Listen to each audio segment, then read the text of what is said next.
Whoa, there we are. There is a whole other scroll of microphone settings. What's up, everybody? Yeah, so I have a new editor. I think you probably met him here on the channel once or twice.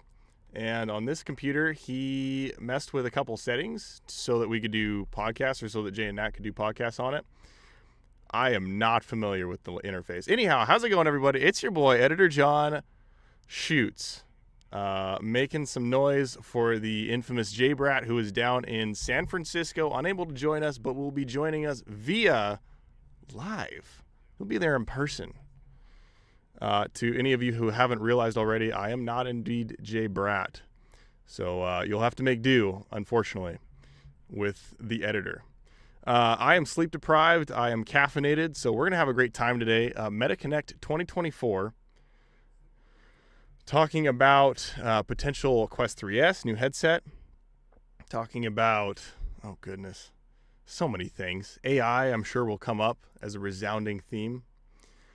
Talk to me about questions. What are your concerns? What's going on in your minds for today on the old meta front? Because I'm sure there's a lot. I'm sure there's going to be some surprises and some obviously already known things that are probably most of what we know already about the Quest 3S, if it is indeed coming out.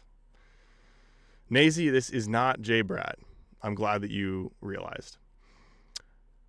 Duncan, I know you're calling out JayBratt. I totally have a JayBratt shirt under this sweatshirt. I just neglected to take it off. So pretend it says JayBratt right across here for now. It would be cool if the Quest 3 512 got a price decrease. That would need a headset to be released, and it would also need the 128 to go away. Checking the websites recently, I have seen that the 128 is in fact out of stock. So maybe something going on there. Jay, am I taking off live on stream? I think you need a special service for that kind of video. I'm gonna adjust some things here on the old filter front. Maybe we can get this cropped properly. Or maybe we just, let's just take it off for now. Take it off for Jay here. Yes. Otter, Jay has gone through some reconstructive surgery. He now looks like me. It's been an ongoing process. I'm just going to screw up everything that I set up yesterday. How about that? We're going to have fun here today. Panko said it would be sad if the 512-3 lowers in price because he bought it after Asgard's Wrath bundle and bought it before a supposed Batman bundle. So there were no bonuses. Unfortunately, unless you have a return window of the century, that is SOL, my friend. I apologize. I feel for you. My condolences. There was some concern, but unfortunately there's no avail if you're already out of the loop. Tass said the website showed the pre-order for 3S, but now it's gone. Always some interesting things going over there at Meta as far as leaks and everything else. I'm not sure the why or the what, but maybe one day we'll actually get the release we deserve, that we have waited for all this time. Who knows? 512 gigabyte Hitman bundle. Ha! Nobody would buy it, corporate. Kasaba, excuse me if I'm mispronouncing that. I am Jay's editor, full-time in fact, and I've stayed at the studio till like 12 last night, and then I got my happy butt over here at bright and early, 7 in the morning, to finish up today's video that will come out right after this stream. So stay tuned for that. Yeah, Jay, I don't know what's been leaked this morning either. Tass will have to fill you in on that, or anyone else who knows. I am Jay's top editor, top in many ways. You'd buy a 256 of what? The Quest 3S or the 3? If they bundle it with Batman, it will sell so much. I am curious what they will do on that because of what the devs said while we were in Seattle. He hinted at something along those lines, so we'll have to see. I'm going to check out my audio levels real quick on my device here. There is no audio for the actual stream, so let me, or for the desktop audio, if you will. So let's address that.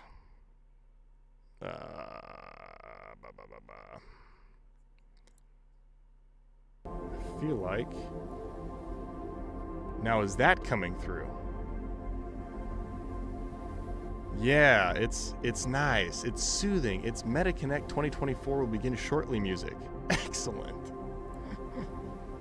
All right, we're gonna lower that down a little bit because I feel like it's overpowering. There we are. Yes, sound. Connect is starting at 10 o'clock, so 5 minutes ago. It'll start whenever they start. Duncan, that's editor Jon, because my full name's Jonathan. There you go. Now you know. Panko, they are late. They were late last year too. I will admit I felt bad getting on here late because I need the peeps to be here. I need everybody to show up and hang out. But there's already 250 of you. 245, but 250 of you being here. That's crazy. Patrick, 7 p.m. for you. Where the heck are you? That's not even East Coast timing. Alex said, for the price point, I don't think that the Quest 3S is worth the price given that the Quest 3 has so much better resolution with the pancake lenses and you're only spending a couple hundred more. Yeah, I mean, in theory, if the Quest 3S comes out at the price point we're expecting, it is a good value for those that can afford it, like for those that were still buying the Quest 2 when the Quest 3 was available. So there's some drawbacks and advantages to each. We'll have to wait for Jay's full review coming soon, if the 3S releases, allegedly, and see what his actual final thoughts are. There's so much under embargo that's floating in my mind right now, so I'm going to try and stay PC above board, not saying anything incriminating for the channel or myself. Assassin, that is correct. Big John is the correct spelling. Thanks for showing up, Lee. Good to see you, man. Bringers, last year we waited for a full hour. Maybe that's why I was so drained by the end of the stream. My goodness. Croylater says, you've seen people that say Meta leaked the 3S on purpose in order to dull people's expeditions. Yeah, it seems like that's been a common trend over the last year or so. So it's no surprise that we got a lot of information all at once, and then not at all as well. Things getting put on, taken off, etc. So lots of that's been covered in the news here in the channel. So we'll just have to see how much of it's correct. Etai, the MetaConnect 2024 will be in theory from 10 to 12, so it's supposed to be 2 hours. If they cull that down because of time constraints now that they're starting late, then maybe it's an hour and a half, but it should be about 2 hours. That'll be Mark speaking for an hour, and then Boz and the other devs and leaders over there speaking for another hour. So lots of fun stuff. Again, this is supposed to start at 10, so 8 minutes ago is when it started. Yeah, Jay, dude, 250 people already. 264 now. But yeah, drop your predictions down here in the chat. This is so cool, exciting. Again, thank you for 85,000 of you here at in the channel. It's been great for growth. It's been great for seeing just how committed this bunch of VR groups is. So thank you again for everybody here and involved and in the chat, in stream, waiting for Connect 2024 to kick off. Let's see. I'm gonna take some water because my mouth is dry already. Chat, blow up water in the chat. Go drink some water and type water in the chat. There you go.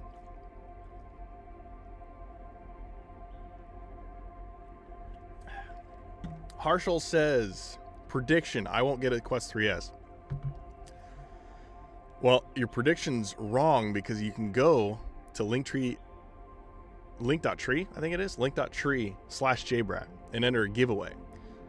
Now, if the Quest 3S releases today, you can enter the Quest 3S giveaway that we kicked off weeks ago, and then your chances go from 0 to something to get a Quest 3S.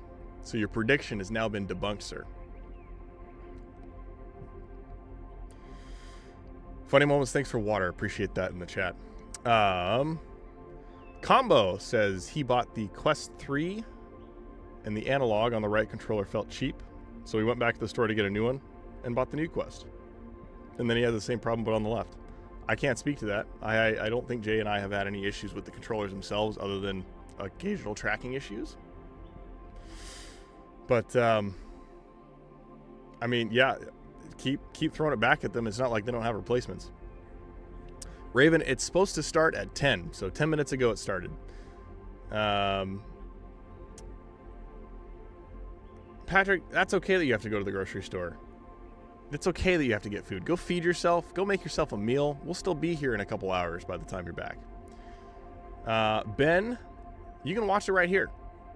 You don't have to watch anywhere else except for right here. You can go over to Meta's page. But also you could just stay right here and hang out with me and JayBratt, who's also in chat, hanging out with us. Now in theory, I'm checking around just to make sure. In theory, it should be live. Hello. Tass, thanks for becoming a member, buddy. We appreciate you. Always supportive, always ready to go, always giving us the best 3D accessories. If you haven't checked out Mr. Tasselhoff before, roll over to his Etsy page. That was escaping me for a moment. Roll over to his Etsy page. Check out the cool accessories he has for Quest 3, Quest 2, Quest 3S potentially. E, thanks for subscribing as well. Jay, can you say that yet? Jay said in chat, he said there's more people here than the 3S costs. 334 of you. That's a little insight for you. I can confirm that that is true. Yeah, thanks for subscribing. Thanks for coming out. Thank you, Tass, for making sure that everybody likes and subscribes. We really appreciate it here. Sounds like the music has died down, so it might be time. It might be time to kick off, ladies and gentlemen. Oh, I lied. It came back. Never mind. The loop has looped. Arkham fans unite. Absolutely. There's so many of them. Buster, we're almost 15 minutes late, and we'll probably be 15 times 2 more. We were apparently an hour late last year. I remember sitting around for a while. Jay says nothing is happening here on stage yet. Excellent. That means, you know, we're going to hang out and continue to sit here and chat for a while longer, which I'm good with. Again, I'm Editor John. I'm Jay's top editor, as he remarkably said in chat. I was working here till late on today's video, showcasing something very exciting for you all. And that'll be for immediate release after the live stream. So check it out after everything's going on.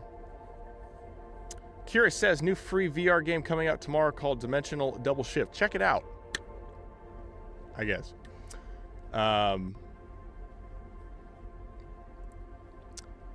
Let's hope this goes better than the immersive visor reveal. I don't know what that means. I wish I did. Tawub, something like that. TAWUB says they think that the 3S will sell more than the Quest 3 by a lot. Well, it's possible. I would be excited if that happened. I wonder, as far as the Quest 3 being out for as long as it has, people that wanted it probably already have it.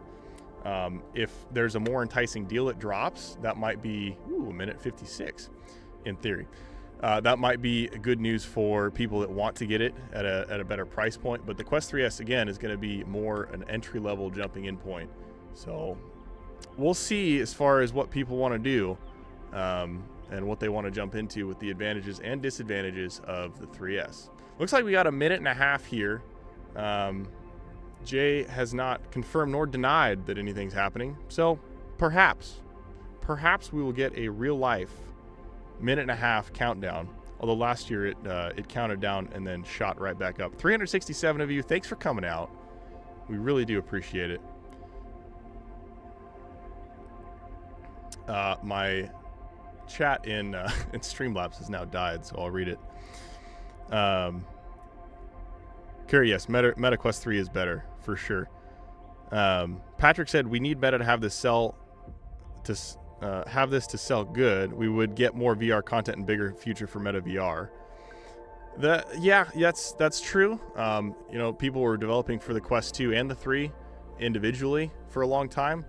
So hopefully this is now going to give people the advantage or the ability to jump in at a better price point and have developers only developing for one chipset. I'm hopeful. I'm excited. We got 30 seconds until everything kicks off. Creeper, you can see this right here. You can see Jay's sneak peek at the end of this live stream on the JayBratt channel, and you can see the live stream of MetaConnect 2024 here in 12 seconds. So, potential Quest 3S, Batman, AI, it's kicking off right now.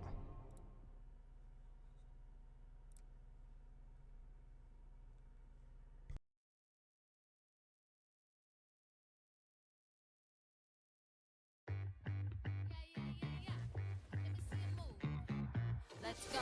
Come on in, turn it up, get in your zone. Light it up, colorful, make it your own. Brand new world on a brand new flow. It's a new world. It's a new world. Open up, get a dream. Make it magic. What do you see? What can I see?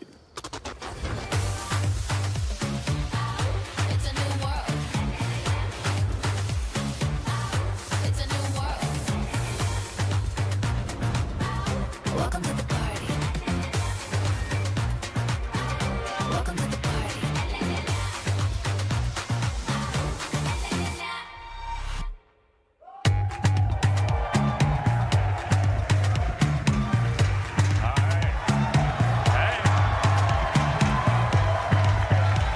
Hey everyone! Welcome to Connect.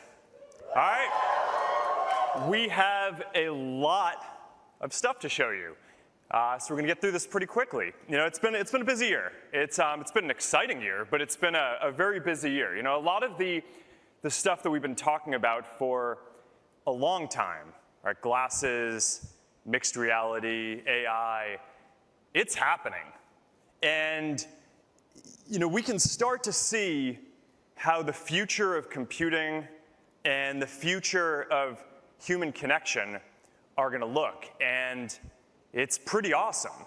So with that, let's jump right in. This is the new Meta Quest 3S.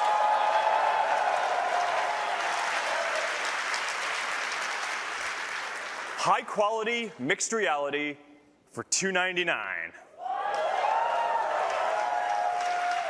Hell yeah.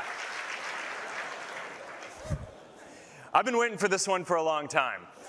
You know, when we built Quest 3, we delivered the first high-quality mainstream mixed reality experience where you can see the world around you, you can reach out and touch digital things as if they're right there. Quest 3 is the best mixed reality device that you can buy today, and I am really proud of it. But we don't just innovate to advance the state of the art. We also build technology and innovate to bring the future to everyone. And we've been working on bringing the Quest 3 family to a lot more people. Quest 3S has the same defining features as Quest 3, high resolution, color, mixed reality, powered by the same processor, vivid pass-through, hand tracking, feels natural, touch plus controllers for precision. You get the full range of experiences from Horizon OS, gaming, social, fitness, watching videos, productivity, and more. You know, we optimized the whole system a lot. We swapped out the pancake lenses for Fresnel's, and with all of that, we were able to drop the price by $200.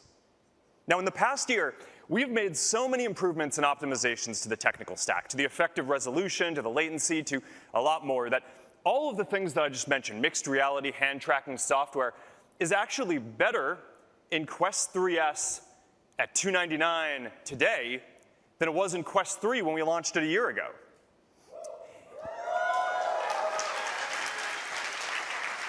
And of course, all of those software improvements have flowed through to the Quest 3 too to make it even better. So the bottom line here is that Quest 3 is the best family of mixed reality devices out there, period.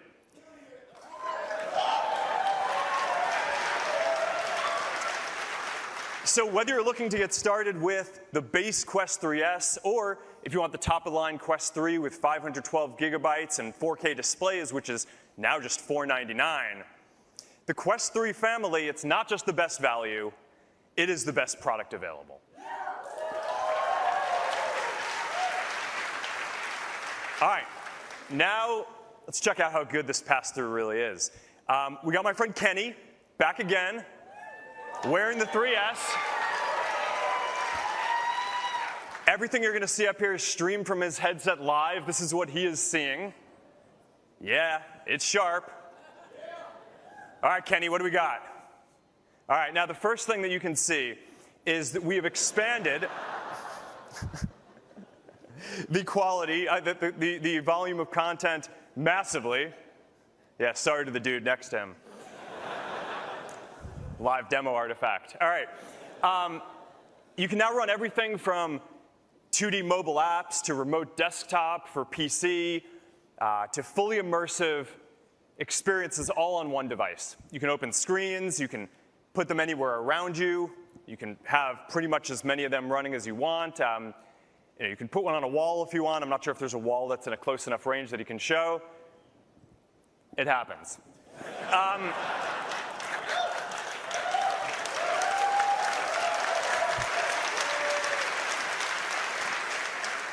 There you go. I can't tell you how many times Kenny has practiced this. All right. Anyway, you got movies playing.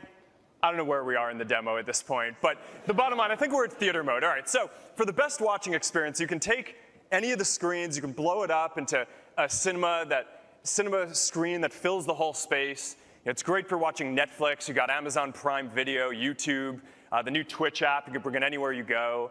And you've got a giant screen that you can take anywhere. It's great for Xbox Cloud Gaming too. You get access to all these different titles wherever you are. And with spatial audio on Quest, wherever you place the apps, that is where the sound is going to come from.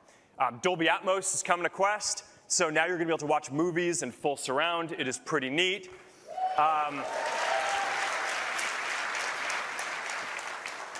And we have also rebuilt all of our social apps for mixed reality too. We've got all new Instagram and Facebook experiences to bring your feeds and your reels with you into mixed reality, a really nice interface so you can lean back, enjoy your content on nice big screens. And there's a bunch more too. All right, we've been working with Microsoft to upgrade remote desktop soon. So now you're going to be able to easily connect to any Windows 11 PC. You just look at the keyboard and it'll start pairing. So if you want to work on a giant virtual display or a bunch of virtual displays, or if you want to work on your projects without distractions or with other people, Quest is going to be able to be a natural extension of your PC.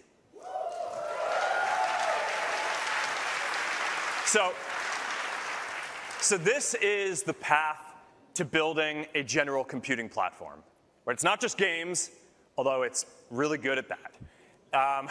You're also going to be able to use it for apps and watching videos and doing all of the different things that you would do with a general purpose computer.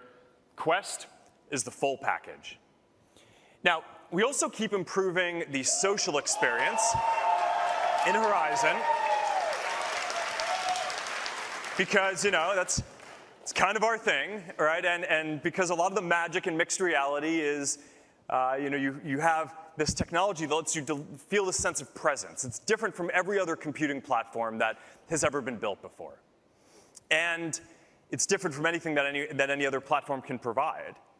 All right, so look, now you can easily play a game, you can go to a concert, you can go to a virtual world together, and now you're also going to be able to easily move between these experiences by stepping through these portals.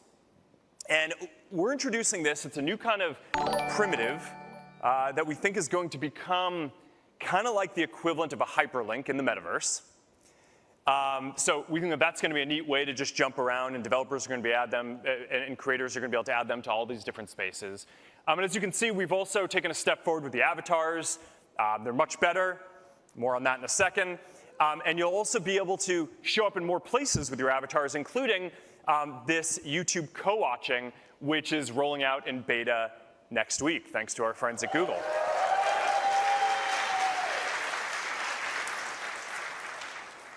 All right. We are also working to bring photorealistic avatars into the metaverse. We've been talking about that a bunch, but today I actually want to show you something completely new. We're also bringing photorealistic spaces to the metaverse. And we call this Hyperscape. And the way this works is you can use your phone to scan a room and then recreate it, or you can step into a room that someone else has scanned and shared. So this one is Daniel Arsham's studio space. Let's look at another one. We've got, I think this one is the studio, I think, where Green Day recorded Dookie. And we can deliver this experience on standalone headsets, Quest 3 and Quest 3S. In fact, I encourage you to go download the Horizon Hyperscape beta app in the US and try it out yourself today. It's pretty wild. And we're planning on just adding more and more over time. I think it's really neat. All right, now of course there's gaming. So we got some really good ones coming, showing off what the Quest 3 family can do. Batman Arkham Shadow up here. Exclusively on the Quest 3 family, it's going to be included in any purchase of a Quest 3 or 3S that you buy this fall. Yeah, I think this one's going to be really good. We've also got other titles coming, Triangle Strategy from Square Enix, and Just Dance, Welcome to Dance City. It's going to be awesome in VR. All right, for the fitness crew, we also just rolled out group workouts with Supernatural together, so you're going to want to check this out. All right, so lots of great experiences, a lot more coming soon. That is the Quest 3 family lineup. The best mixed reality experience, now with Quest 3S, starting at $299. Pre-orders open today, and it's shipping on October 15th.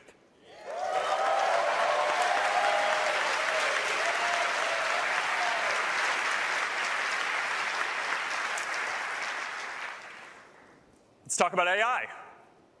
All right, so there is a lot of exciting stuff going on in AI, and we've got a lot of updates to talk about today. AI agents, creative tools, Llama, how this all intersects with our work on glasses and building future computing platforms. One of the simplest cases for AI use cases is your AI assistant, right? That basically you can use to answer any question and create content. And Meta AI differentiates itself in this category by not just offering state-of-the-art AI models, but also unlimited access to those models for free, integrated easily into our different products and apps. So Meta AI is on track to being the most used AI assistant in the world by the end of this year. In fact, it's probably already there, right? We're almost at 500 million monthly actives, and we haven't even launched in some of the bigger countries yet, so we're getting there. And today, we're making Meta AI even smarter with our new open source Llama 3.2 models. And I'm going to get into more details about Llama 3.2 in just a minute, but one of the headlines is that they're multimodal. So now Meta AI can natively understand images as well as text. Now, we're using this new capability to build some features that I haven't seen anyone else build. I mean, this is pretty interesting and novel stuff. Creative tools that we're adding to Imagine Edit. It lets you upload any photo and edit it precisely with natural language in Meta AI across the apps. My family loves this. We spend a lot of time taking photos and making them more ridiculous. You know, one of my daughters actually just wrote a book, and we used Meta AI, and she used it to illustrate the book. It's just a lot of fun and awesome. All right, but moving on to another thing.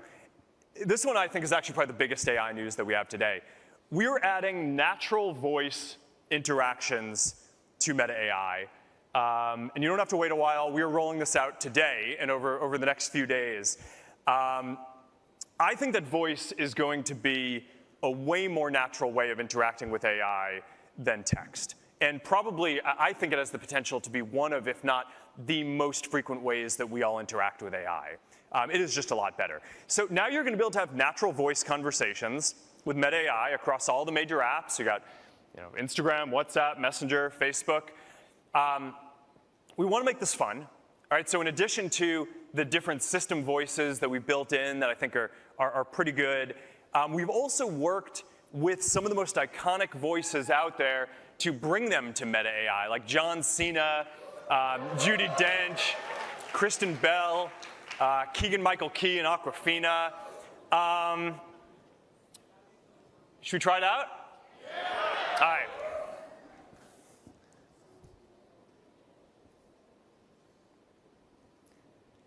Hey, are live demos risky?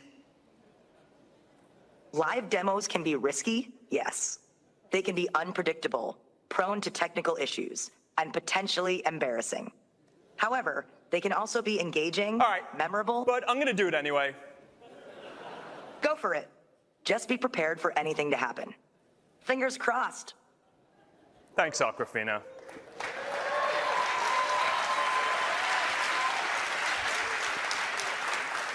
All right. Now, we are also building AI Studio, so that way creators can make their own AIs to engage with their communities. We've started releasing a text-only version of this a bit earlier, but we're also working on a version that is more natural, embodied, and interactive. Don Allen Stevenson, this great creator who built one of the first text-only ones. You want to come out here and show us what you built with the new updated platform? Hey. Hello. How's it going? Good to see you, man. Good to see you.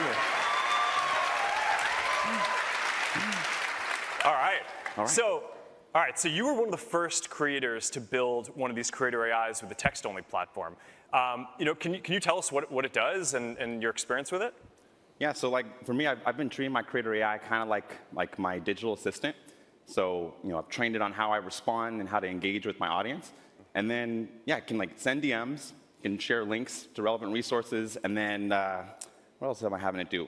Oh yeah, it guides people through conversation. It's great. Awesome. Well, how do you think creators are going to use this, and what do you think they're going to find it useful for?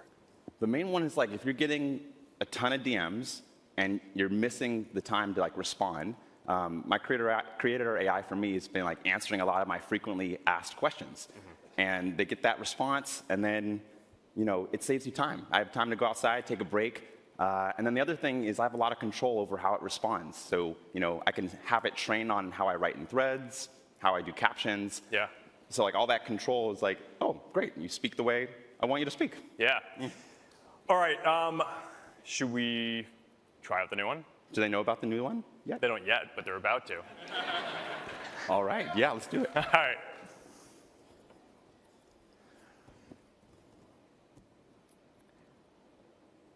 Hey, congrats on the new book that you just released. What's the main thing that you're hoping that people take away from it?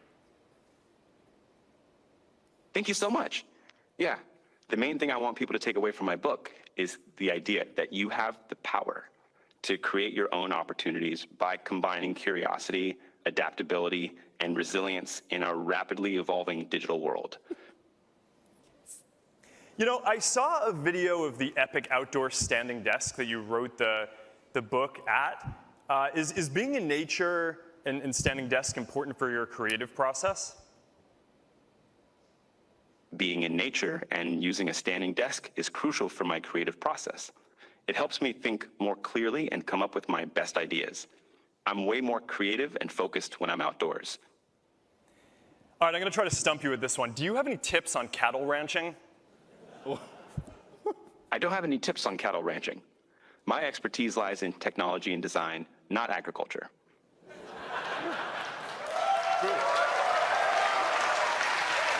Mine too. Thank you. That was awesome. That was so fun. All right. Live demos sometimes work. All right. All right, one more creative tool that I want to highlight is we are experimenting with automatic video dubbing on Reels, starting with English and Spanish. So this is going to be a way that you can see more of the content that's out there no matter what language you speak. And as a creator, this is going to let you reach a lot more people around the world no matter what language you speak. So now you're going to be able to take your content and it's going to be in your authentic voice, speaking other languages if you want. And we're also doing automatic lip syncing, so that way it actually looks like you are speaking the other language. So let's check this one out. De coco, banana y dulce de leche. Esta receta fue una de las primeras que subí a las redes. Hace poquito la volví a descubrir y le hice un par de modificaciones para que sea aún más deliciosa. With coconut, banana, and dulce de leche. This recipe was one of the first ones I uploaded to social media. A little while ago, I rediscovered it and made a couple of modifications to make it even more delicious. Mi lengua materna es el español, pero fíjate, ahora también puedo hablar inglés a través del doblaje automático de IA. Mis labios se sincronizan con la traducción y todo.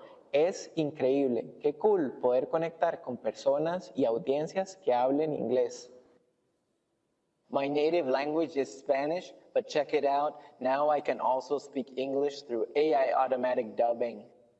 My lips are synchronized with the translation and everything.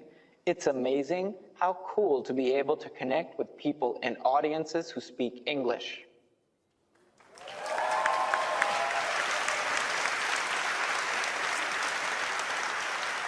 Pretty neat. Looking forward to rolling this out more broadly and in a lot more languages. All right, now let's talk about Llama 3.2, our newest open source AI model. This is our first open source multimodal model, and it's going to enable a lot of interesting applications that require visual understanding. We're releasing 11 billion and 90 billion parameter multimodal models. These are counterparts to our 8 billion and 70 billion text-only models, and they're going to be widely available everywhere, except the EU, unfortunately, to start, but I remain eternally optimistic that we will figure that out.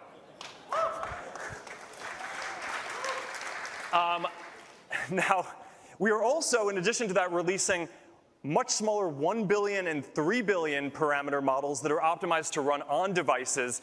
I'm really proud of the result here. These are the highest performing and best models of their sizes, the best models that I think you're going to be able to run on a device. This is a slide showing how quickly it runs locally when you're running it on a device. So this is going to be, I think, going to be the best models that you can run on a phone, or soon that you'll be able to run on glasses, which I will get to in just a moment.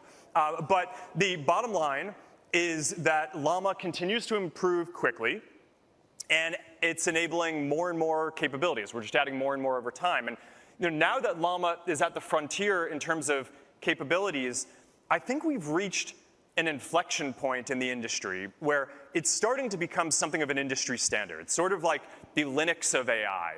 And we're seeing closed source labs react by trying to slash their prices to compete with Llama.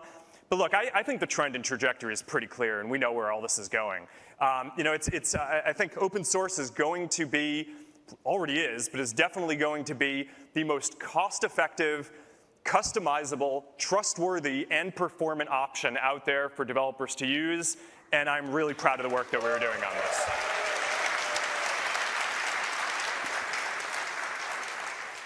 All right, now, speaking of AI and glasses, we are seeing the emergence of a new AI-centric device category. People love their Ray-Ban Meta glasses, so much that for a little while we were struggling to keep up with the demand, but I think we're on top of that now. Cross my fingers. Glasses are a very natural computing platform, right? They're great for taking photos and videos. You don't have to pull out your phone. You can live stream from them now. You can do video calls where you can stream what you're looking at. I personally love the audio, right? Listening to music or audiobooks or taking phone calls. We got the open ear speakers, so you're not, what's going on around you isn't obscured from you.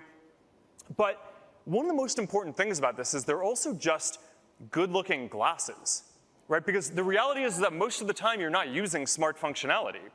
yet at least. So, people want to have something on their face that they're proud of, and that looks good, and that's designed in a really nice way. So they're great glasses. We keep updating the software and building out the ecosystem, and they keep on getting smarter and capable of more things. So for example, pretty soon you're going to be able to control Spotify and Amazon Music with voice alone. We are also adding new app integrations from Audible and iHeartRadio so that you can easily access more and more content from the glasses. But the most important and awesome part of the whole thing is the AI. All right, so glasses, they're kind of the perfect form factor for AI, right? For letting an AI assistant see what you see, hear what you hear, be able to communicate with you privately, so it can help you out with whatever you're doing throughout the day.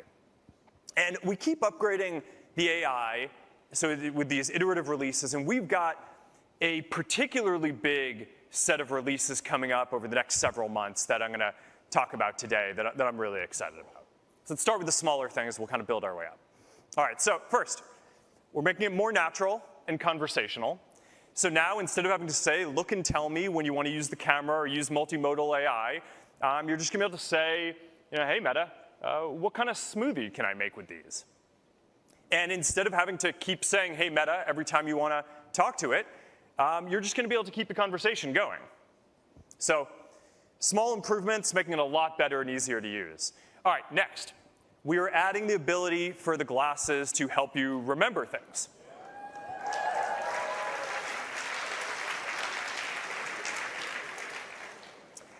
So if you're heading somewhere, no more forgetting where you parked. Now it'll just help you out with that. Your glasses have you covered, and they can also remind you to pick up those avocados when you go to the store so you can make that smoothie. All right, now, they're also going to be able to take actions based on what you're looking at. So text, if you're looking at a phone number, you can remember it, or you can ask it to call the phone number. You can ask it to visit QR codes, or if you're looking at a billboard, it can remember things and can scan it. So I think that's going to be awesome and make it a lot more useful, too. The next one is a kind of really interesting feat of technology. We're adding multimodal video AI. So Meta AI is now going to be able to give you real-time help as you are doing things, like trying to figure out what outfit you want to wear for a party that you're going to. And you can kind of get a sense of how useful it's going to be to have glasses and AI that can understand what's going on around you and can give you suggestions and feedback as you go. So yeah, pretty excited about this. I mean, this is the beginning of, I think, a big thing. There's a lot to build out around this to make it more useful over time, but this is going to be a big platform. All right. One feature that I am quite excited about is live translation. So Meta AI on your glasses is going to be able to translate for you in real time. So if you're talking to someone who speaks Spanish or French or Italian, you're going to be able to hear it in your ear in English. And if you want, we have the mobile companion app that can translate what you say back to them in their own language. All right, now, like a lot of people who live in California, I sometimes like to think that I speak some Spanish, but I don't. But I am about to have a conversation with Brandon Moreno, former UFC flyweight champion of the world, where he is speaking Spanish and I am speaking English. All right, Brandon, you want to come out here and show us this? Starting live translation from Spanish to English. Hey, ¿cómo estás? ¿Cómo está tu rodilla? ¿Has vuelto a entrenar? Hey, how are you? How is your knee back training? Doing well. Knee is doing well. It feels strong. I'm ramping up training. How are you doing? Are you getting ready for your next fight? Haciendo bien. La rodilla está haciendo bien y sentirse fuerte. Estoy aumentando el entrenamiento. ¿Cómo estás? ¿Te estás preparando para tu próxima pelea? Sí, estoy listo. Awesome. Yes, I am ready. Increíble. I don't really need anyone to translate for me to understand that. But I'm looking forward to your fight. It's going to be awesome. No necesito a nadie para November, traducir you've para got que this. entienda Good eso. luck. Have fun out there, Pero man. estoy deseando tu pelea. Va a ser increíble. Noviembre. Tú puedes. Buena suerte. Diviértete ahí fuera, hombre. Go for it. ¡Viva México, señores! ¡Let's go!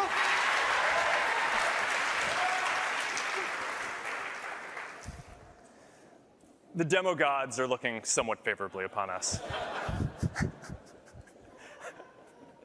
All right. I think this is going to be awesome. We're going to keep on adding more languages. That is one way that glasses that can see and hear what you see and hear are going to be able to help you. But I want to show you one other way that I think is going to be really neat. We are partnering with an organization called Be My Eyes. That is an app that connects blind and low vision people with volunteers through live video so that they can talk through what is in front of you.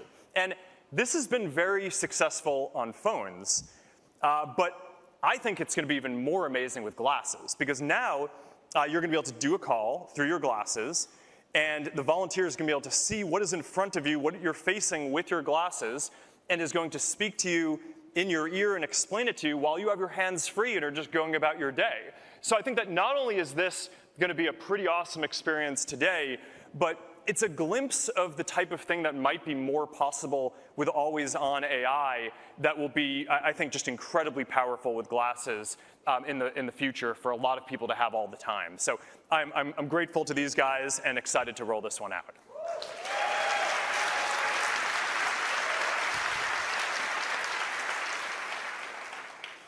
All right.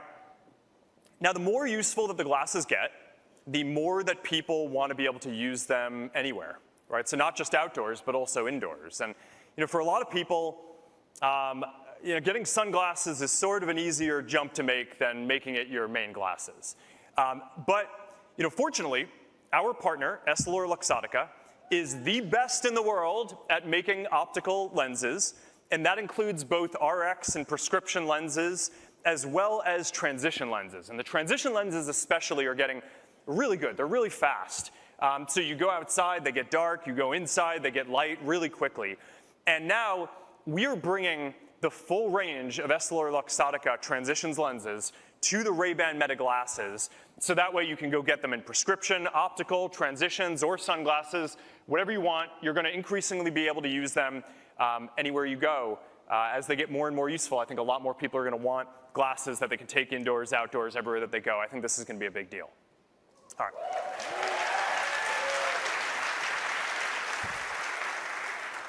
All right, now I'm not going to leave you up here without releasing some new designs. So today we are dropping a limited edition of clear, transparent frames. I think this is neat because it's a neat vibe, right? You can see the technology in them. For the first few versions, we spent so much energy designing the glasses to basically hide the technology, to make them look like normal, stylish glasses. But now I think people are starting to appreciate what makes them special, and I think having a design that celebrates that is pretty awesome. So there you go. It's a limited edition. Go get them while they're available. Enjoy.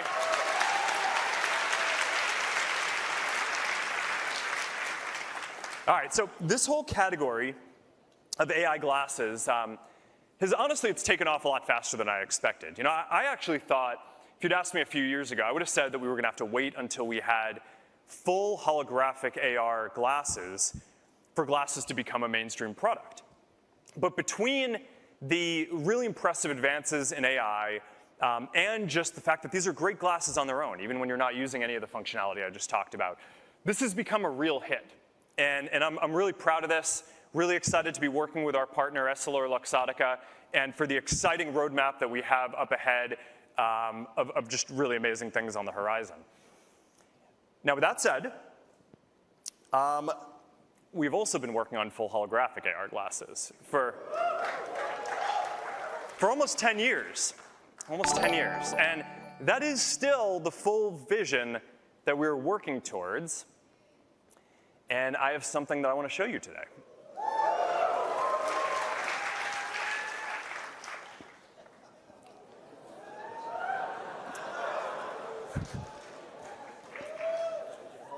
Yeah, thanks for keeping them secure. Just hold that. Just Okay. hold it. Okay. Watch your head.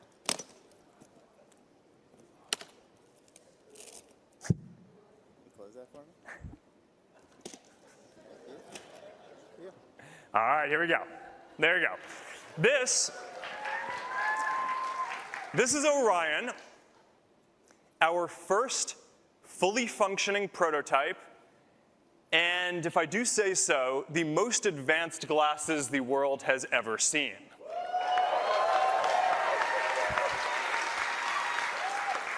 Now, about a decade ago, I started putting together a team of the best people in the world to build these glasses.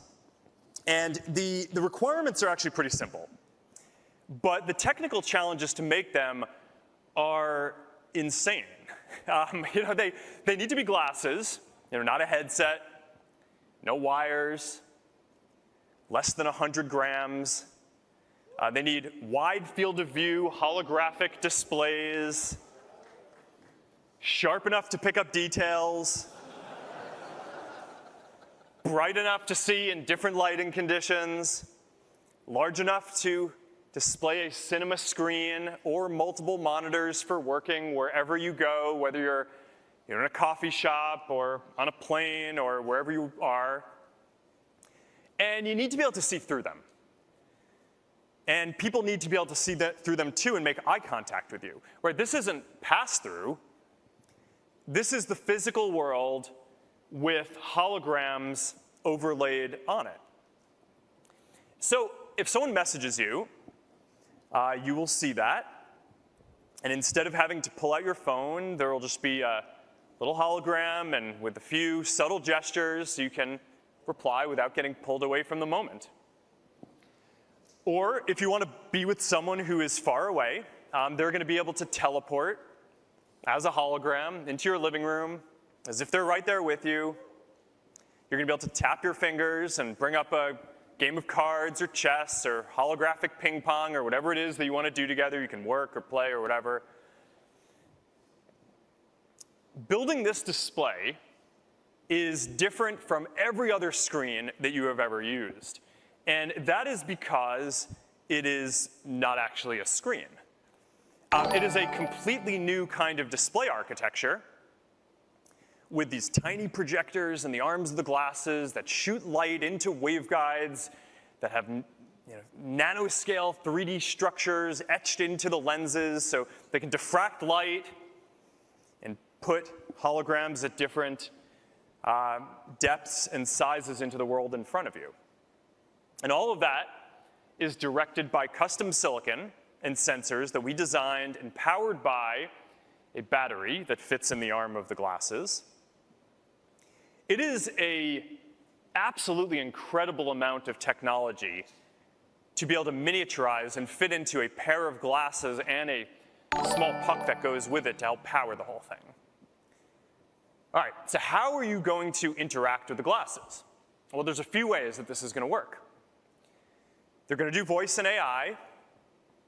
They're going to do hand tracking and eye tracking, so you can select UI elements by looking at them. But there's one more way that you're going to be able to interact with them that is really pretty neat. A neural interface. See, voice is great, but the thing is sometimes you're in public and you don't want to say what you're trying to do with your computer out loud. Hand tracking is neat for controlling different interfaces, but you don't want to walk down the street like this, right? So I think that you need a device that allows you to just send a signal from your brain to the device. So this isn't just the first full screen, full wide field of view holographic AR glasses. This is also the first device that is powered by our wrist-based neural interface. So when people have gotten to try out these glasses, we've shown them to a handful of people at this point, it's like an emotional experience. I mean, people are kind of giddy, they don't want to take them off. A lot of people have said that this is the craziest technology they've ever seen. It was enough that I wanted to add to this keynote a montage of some of the fun reactions that people have had, since it's pretty wild. So you want to cut to that for a second?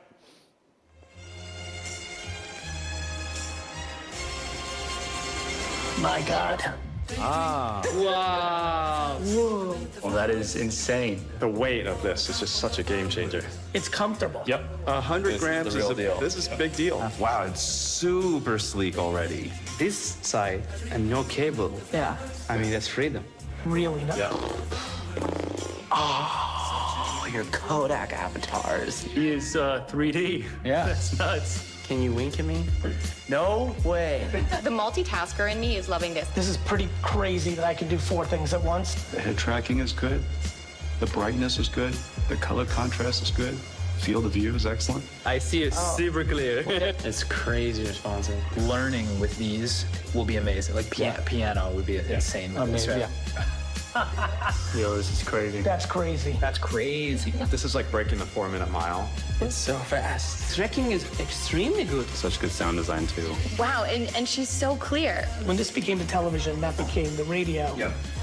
That's what's coming next. Yeah. This is the coolest thing. So cool. That's cool. This game is so fun. I am not going to lose this game.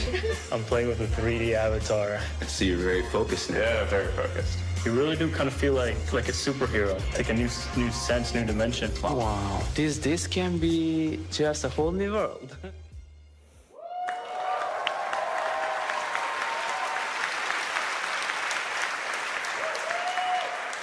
All right, so with Orion, we are getting closer to achieving the dream of Reality Labs, to create the next major computing platform that delivers a deep sense of presence like you are right there with another person. This is where we are going. All right, so where are we today? So, with Orion, we achieved most of the goals that we set out in this program. If I'm being honest, we probably achieved a lot more of the goals than the team thought we were going to when we started this. But we do still have a few things that I want us to keep pushing on before we ship this as a consumer product. We're going to keep tuning the display system to make it sharper. I want to keep working on the design to make it smaller and a bit more fashionable. And we're going to we need to keep working on the manufacturing to make it a lot more affordable too. But we have line of sight to all of those things. So we are going to use Orion as a dev kit. We are going to use it mostly internally to build out the software that we need to, but we're also going to work with a handful of partners externally to make sure that we get a diversity of content and just that we can really dial in the software and the experience, so that way, when we have the next version of this hardware, it is going to be ready to be our first consumer full holographic AR glasses.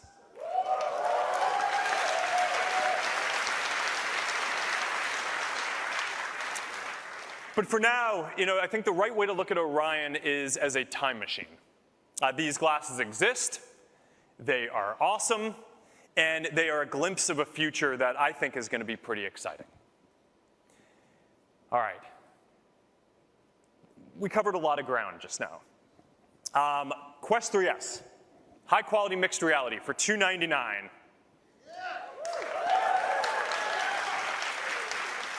Meta AI, the leading AI assistant, now even smarter and with natural voice conversations.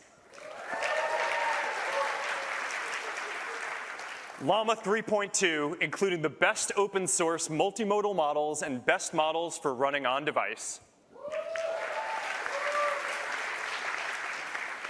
Ray-Ban Meta AI glasses with lots of awesome AI updates and new style. And Orion, the most advanced glasses in the world and our first prototype of full holographic AR.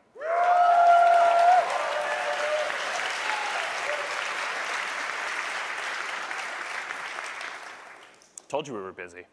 All right, now, all of this comes together to build what I think is going to be the future of human connection and the next generation of computing platforms. In every generation of technology, there is competition of ideas for what the future should look like. And at Meta, we are trying to build a future that is more open, more accessible, more natural, and more about human connection. This is the continuation of the values and ideas that we have brought to the apps and technology that we have built over Meta's first 20 years. And I think that if we do this well, then collectively, us at Meta and all of you here today have the ability to shape both the industry and the world in even more positive and bigger ways in the next generation of computing than we have so far. This is such an exciting time to be building, and I just want to close by saying that I'm grateful for all of you who are building with us. Thank you for being on this journey with us, and I hope you enjoy the rest of the day at Connect. Thank you. Phones are not going to be the end of the line, but we're not going to be here in the 2030s communicating and using computing devices that are exactly the same as what we have today. And someone has to build that and believe in it. Meta invented a damn time machine. Hi, Nora. Daddy's calling from the future. I'm wearing these amazing AR glasses that you'll probably use when you grow up. Over the next 10 years, the form factor is just going to keep on getting smaller and smaller, and eventually we're going to have what looks like normal-looking glasses. You're looking at the culmination of decades of breakthrough inventions in nearly every field of computing. It's one of the hardest challenges the tech industry's ever attempted. See, Orion is a time machine. It'll let Meta live in the future as they build the next generation of AR experiences. Now let me nerd out for a second, because this is a technological marvel. The display isn't made of glass. It's made of silicon carbide, which delivers an unprecedented 70-degree field of view. That means Meta engineers figured out how to bend light beams in ways it does not like to bend. The frames are made of magnesium, just like an F1 car, because it's light and radiates away heat. I mean, you can't just put a fan in glasses. Orion cools itself by glowing. It uses the same materials NASA uses to cool satellites in space. You have to be absurdly determined to build something like this. But competitiveness runs deep around here. Mark wouldn't even let me beat him at Pong. But then, of course, the full vision is you just have like a full field of view, holograms, where, you know, we're having this conversation in the future, and like I'm sitting on your couch next to you as a hologram, and we're just there, and we have this full sense of presence. Here we are. Oh yeah, forgot to mention, large holographic displays. The real world is our canvas. Our experiences shouldn't be limited to glowing rectangles. One day soon, we'll once again look up, connected, empowered, and present.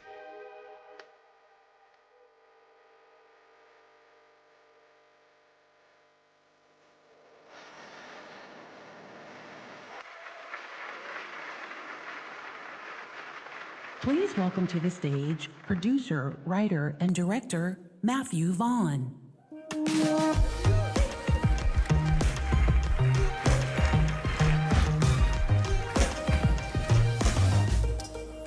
Good morning.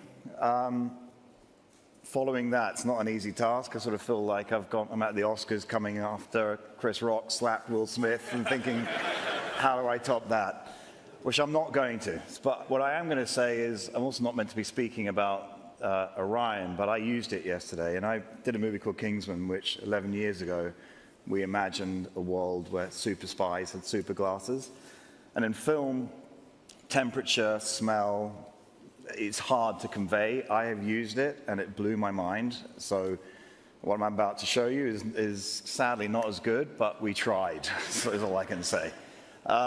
So I'm actually here to talk about the Ray-Ban Meta glasses, which I was given a pair, and I played around with them, and I, like Mark, thought the music was great. I thought it was amazing, making phone calls, and then I played with the lens, the glasses, and I was like, wow, this is the future. So we spoke, and I said, why don't we try making a movie only using the glasses, which was a challenge, but we pulled it off. We shot it here. We did some things you're about to see that is, I promise you, only shot on these glasses. And a lot of people who've seen it don't believe it. I had the time of my life making it, and I hope you guys enjoy it as much as we did making it. And Kingsman, we say manners maketh man. I'm going to say today, Meta maketh movies. So, roll tape. I'm laughing. Meta have challenged me to make an action movie starring the stunt nuts, but I'm only allowed to use these Ray-Ban Meta glasses. This is Chestnut. Hey, I'm Chestnut, known to some as John Cena. Now the stunt nuts, well, they're real-life superheroes. They risk their lives every day to do cool and incredible stunts. And today, we crack a new nut, Benson Boone. Hey, Meta, can Benson Boone really do a backflip? Yes, Benson Boone has performed backflips on stage. Hey, Meta, play my stunt nuts play that. Matthew, we're ready. And action! Hazelnut, do your thing.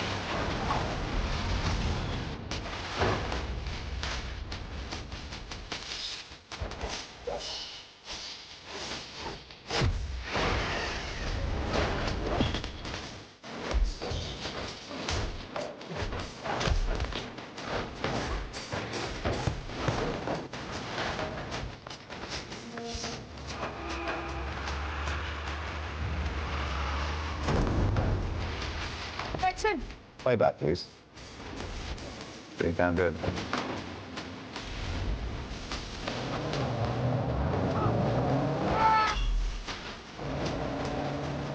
Come here. You know, he's even a better singer than he is a stuntman. He's a damn good stuntman. Yeah, but listen to this.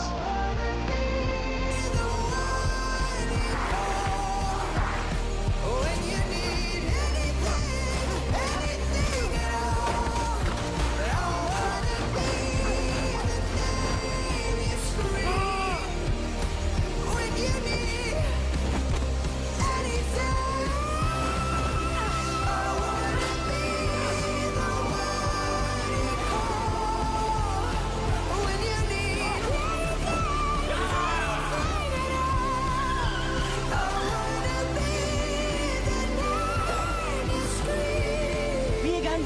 Jump in. Hey, Meta, look at this vehicle. Would it make a good getaway car? No. Get in the car! Ready? Ready. Come on, out you get. He wants you to put that on. Hey!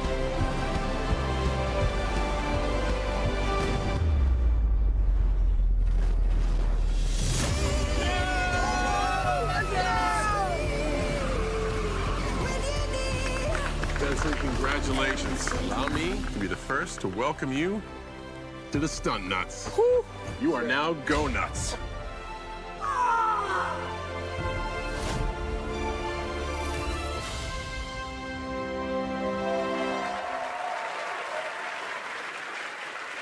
Kicking off our developer keynote, please welcome to the stage Andrew Bosworth, CTO and head of Reality Labs.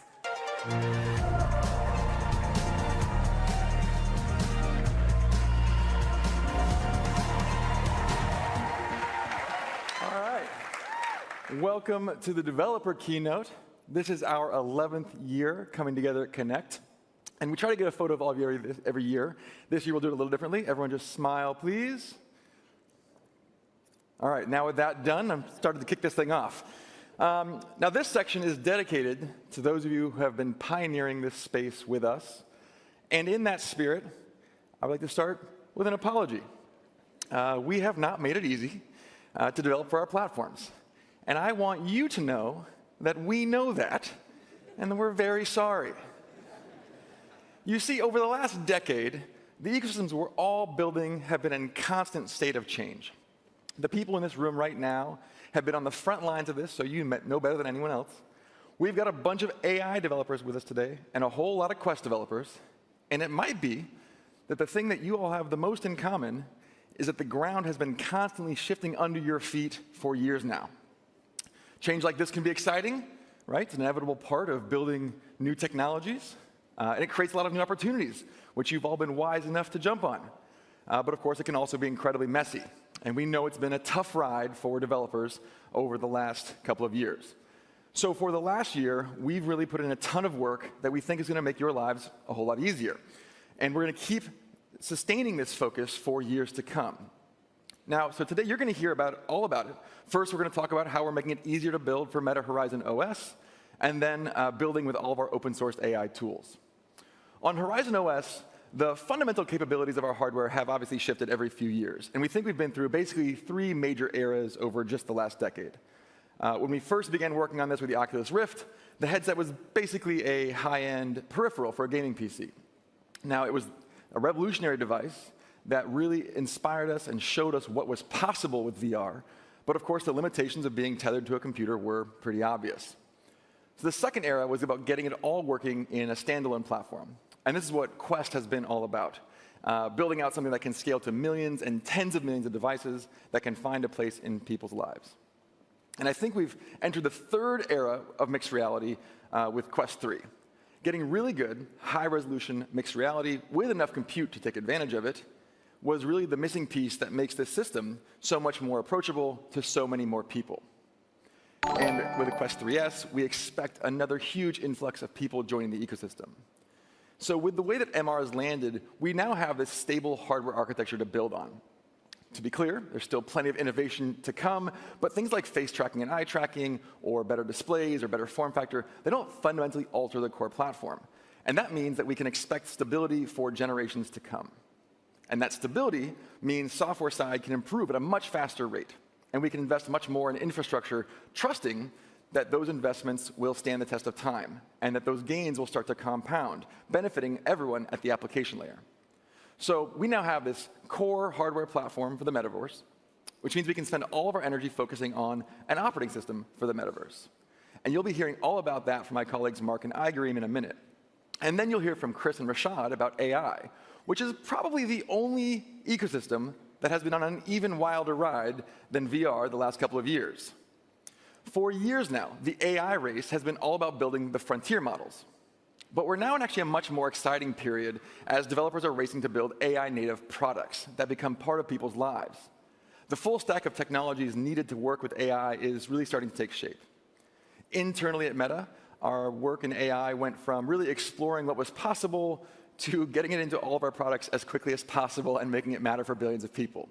And those are 2 very different challenges, and I think you're seeing the whole industry make that shift. We have learned a lot from deploying Meta AI at scale and figuring out where it fits in our products. And because of the Llama ecosystem, we have a tremendous feedback loop from developers who are in the same place. And this is part of our larger shift of how we're approaching AI across Meta. We've moved from discovering what state-of-the-art models are capable of to building out full families of models for every use case. And mixed reality is no exception, by the way. We think about how helpful it would be for creators to be able to describe the worlds they imagine in language and have them come to life. And you'll see more about that soon. But whether you're using mixed reality or not, we're building out the full stack of tooling that developers need to deploy AI applications and a whole ecosystem of partners to deploy the Llama stack. And that's a big shift for the whole Llama ecosystem, and I believe it will be a big turning point for open source AI. So now I'll hand it over to the people making all this work come to life in AI and the metaverse, starting with Mark to talk about Meta Horizon OS. Thank you.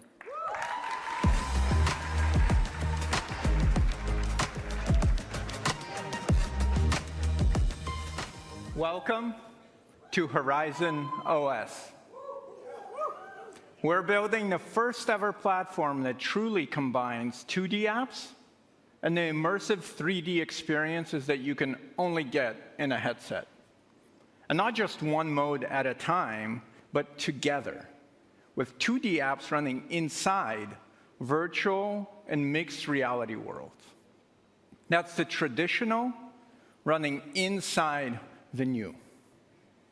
Imagine whipping out your Instagram app to take pics during your boss fight in Asgard's Wrath. Or pin a TV full of your favorite media apps to the wall in either your virtual Metaverse Horizon home or a wall in your home office. Now, it's never been done. But in this, the third era of our platform, we're doing it. Because this metaverse, it's better with apps.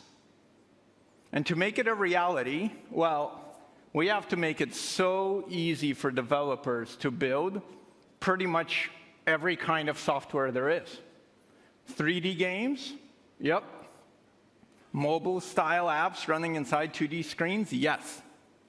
Social metaverse worlds? You betcha. and novel spatial widgets, PC-linked professional experiences, all working together. So this is such a great time to be or become a Horizon OS developer. Why? Well, to start, our third era is a stable era. Thank you, Three Body fans. Both headsets, they support the same mixed reality, same performance, so this is now our baseline that you can depend on for all future devices. And this ecosystem, it's surging. We declared our open store 5 months ago in April.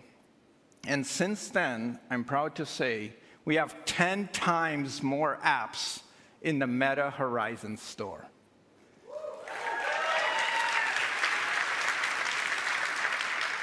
And we're getting huge titles: Batman Arkham Shadow, Metro Awakening, Prime Video, Amazon Music, Twitch, Spotify, so much more. Gorilla Tag just announced they crossed $100 million in revenue. And yet, in just a few short, anxious weeks, this ecosystem is about to get even bigger. Much bigger. All the innovation, performance, mixed reality of Quest 3, 100% compatible at this price that made Quest 2 the biggest hit in the whole industry. Buckle up. And then buckle up even more, because people are flocking to the mixed reality experiences in Quest.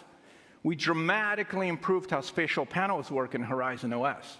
You can put any app anywhere, you hear spatial audio coming from it that's natural within your room, grow it into a giant theater screen with Dolby Atmos, dimmable environments, can multitask up to 6 apps right now, and you can pull up an app while you're in any immersive app.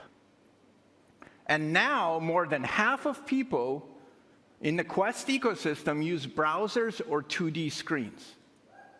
And if we look at the mixed reality Quest 3, that number is well over 60%. Those numbers were just unthinkable a couple years ago. But even with this massive growth in content, in apps, in MR features, what people are still clamoring for and telling us they need is 10 times more content, more things to do. And this is now our primary focus, to help all of you developers build more faster. So we spent the whole last year collecting your top developer pain points, your roadblocks, your frustrations, your snark, and your top demands. My threads are open to you, please keep it coming. And then we doubled our platform investment, and we looked at the feedback. We shipped as much of it this year as we could. So let's get into the big news. First, Horizon OS, it's now open for mobile-style development.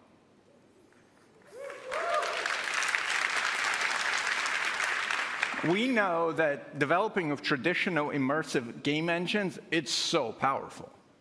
But we have to admit it's a little bit esoteric. And you have to create so much for every app. You're building environments, you're building physics, you're building every button your characters are going to push, and more. And fundamentally, there's just not that many people in the world who know how to do it.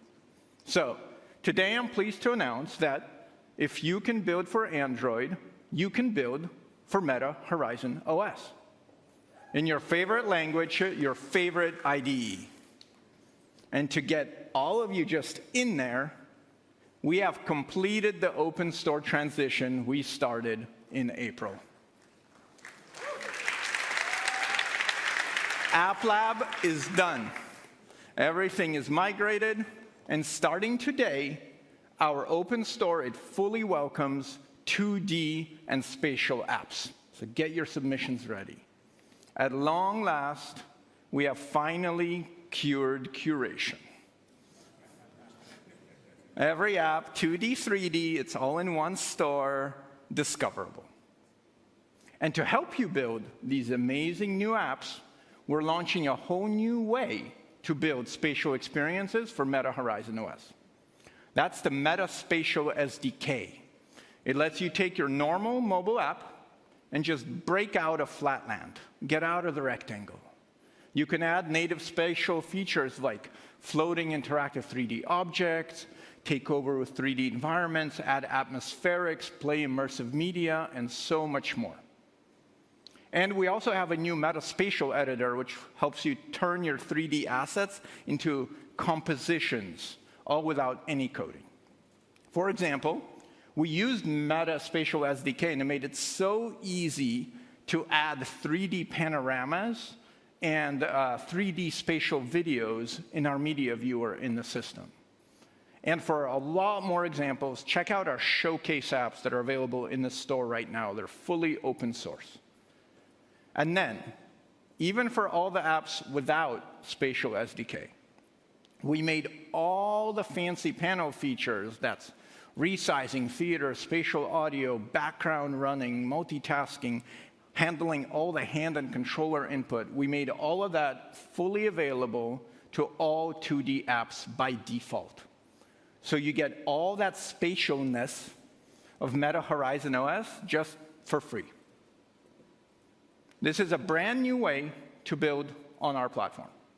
So we tested it ourselves and with partners just to prove that it's real. And as Mark showed in the last few months, the Instagram and Facebook teams, they were able to build brand new Instagram and Facebook apps from scratch with small teams in one summer and familiar tools, React Native, we love it, Android. There is scrolling with joysticks through media. There is special frosted glass transparency effects. These apps just feel great in Quest. But it's not just us. This path worked for our partners, too. Amazon, over the same summer, was able to port their Prime Video, Amazon Music, and Twitch apps and just plug them in to our spatial system. And I've been saving Season 2, Rings of Power, for this day because these apps all come out today.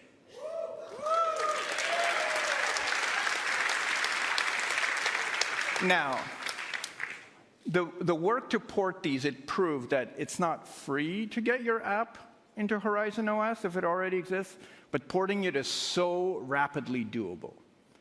And our goal is to make it so much more plug and play by adding new SDKs, new adapter layers to help you go faster.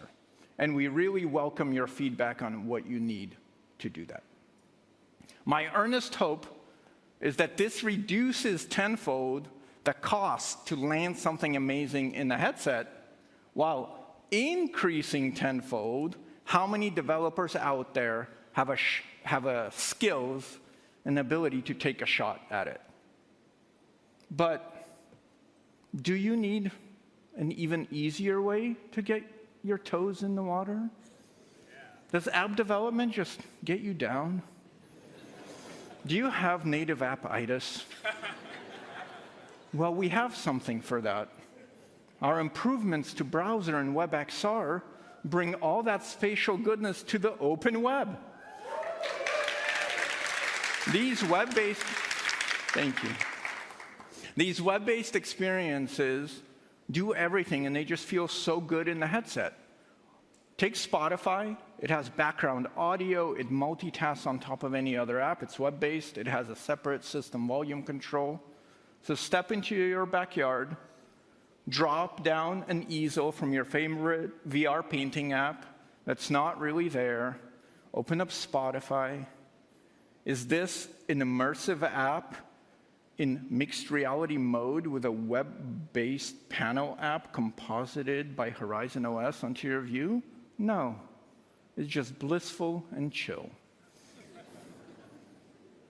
Now, Wordle from New York Times Games, it's super fun as a mixed reality PWA. That's a progressive web app. This lets you take your web package. It gets the full app treatment in our store. Discovery, library, in-app payments, everything.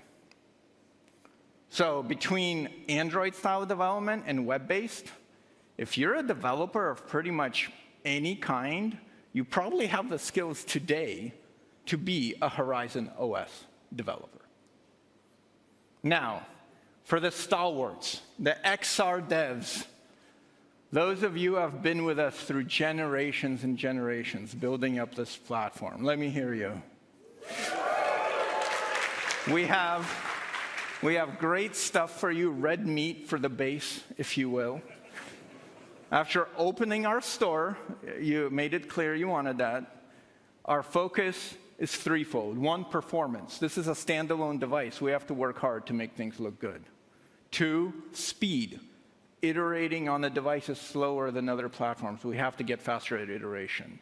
And three, access. You want more access to the new age mixed reality magic of the headset. So, on performance, we just landed 10% more GPU for all content via OS optimization. Batman Arkham Shadow uses this. It looks unbelievable. There's also multiple engine-specific wins of up to 10% GPU we landed in both Unity and Unreal to help all of you make those graphics even more stunning. It's so important. On Unity, MetaQuest devices are fully Unity 6 ready. You can use all of that when it comes. And our new caching improvements make building for large projects up to 90% faster. And we're up to 30 building blocks for drag and drop project setup, which is very popular. Building blocks fans, I see you. For Unreal, we now support the full interaction SDK, so you can do hands, gestures, everything. And cook on the fly improvements, we're seeing 2 times faster iteration in our internal benchmarks, and it's coming soon. And by the way, while we're talking build times and iteration, here's the worst part of being an MR developer: spending half your day with your headset half on your head.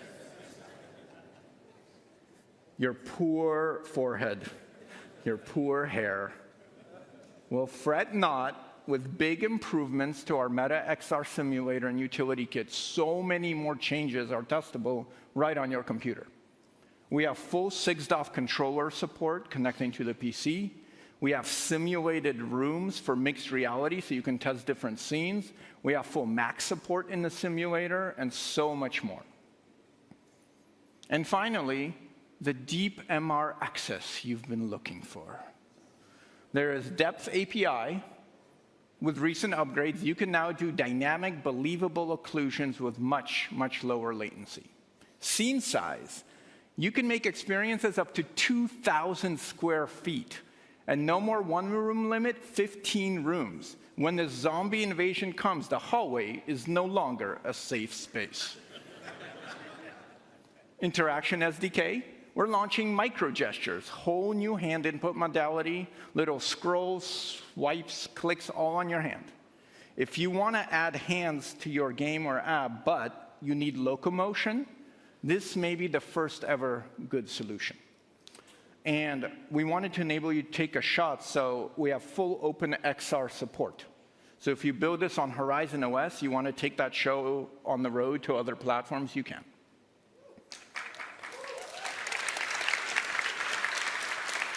And now, finally, something so many developers have been asking us for. We have a camera pass-through API coming early next year.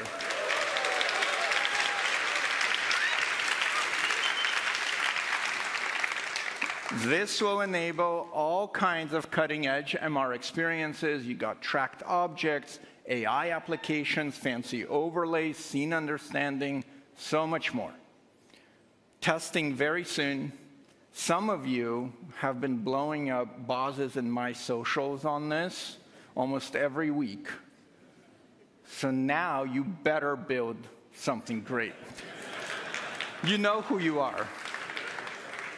Now, to tie all this new goodness together, and frankly, to fix the very scattered documentation we've accumulated over 3 long eras, today we're relaunching a fully redesigned Meta Horizon Dev Center.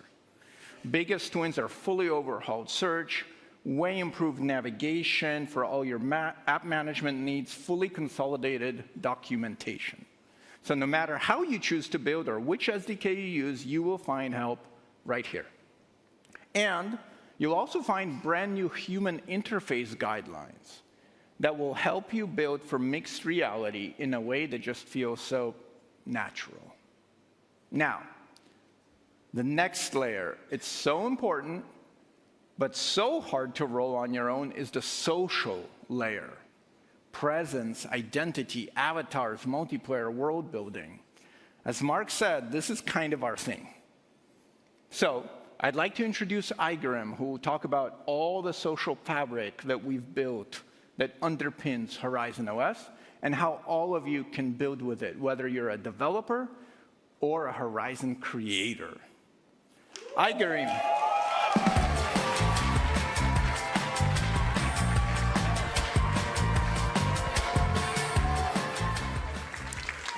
Social presence, being there with others, is at the center of the Horizon OS platform. And Horizon Worlds is the main piece of that vision. ACE has had a huge range of improvements over the last year. How people discover and experience new worlds have taken big steps forward.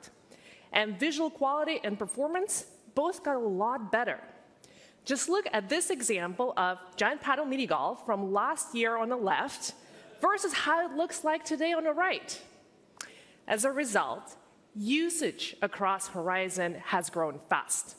It's up 5x compared to last year, and Horizon Worlds is now a top 5 app on Quest 3 in weekly users.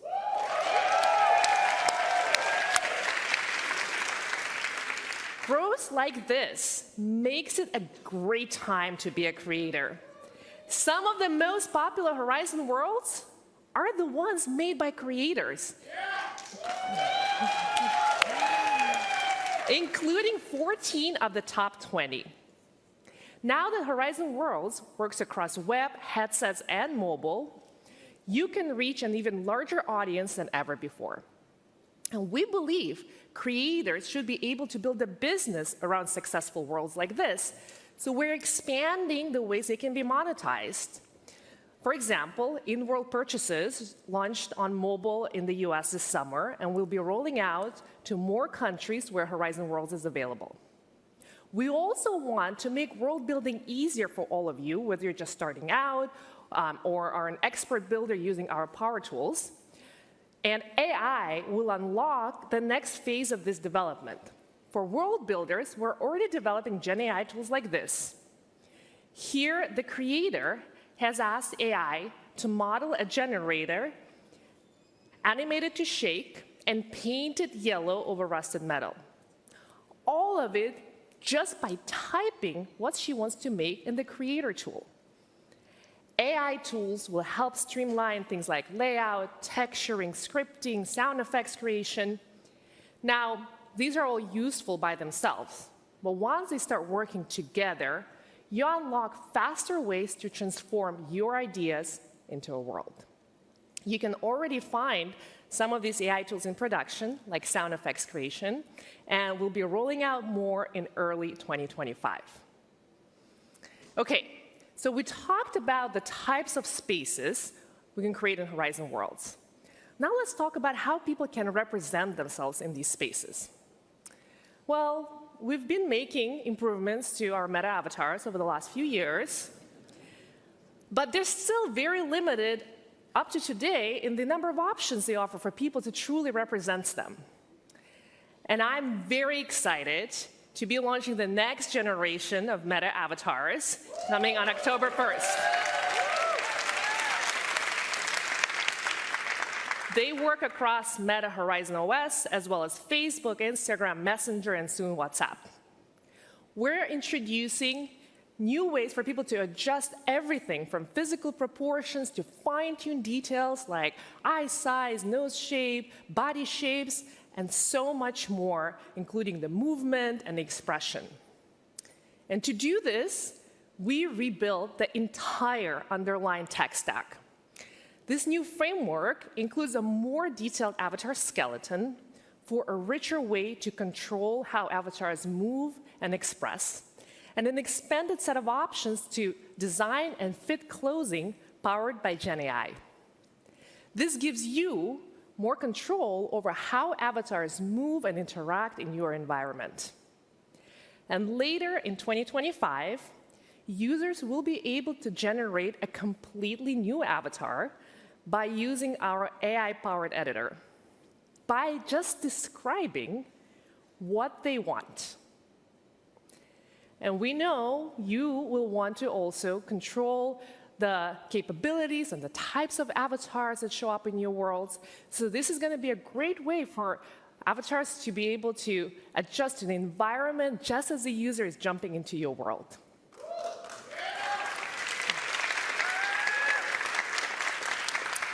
We're also introducing new forms of fantastical avatars to help supercharge everyone's Horizon experience.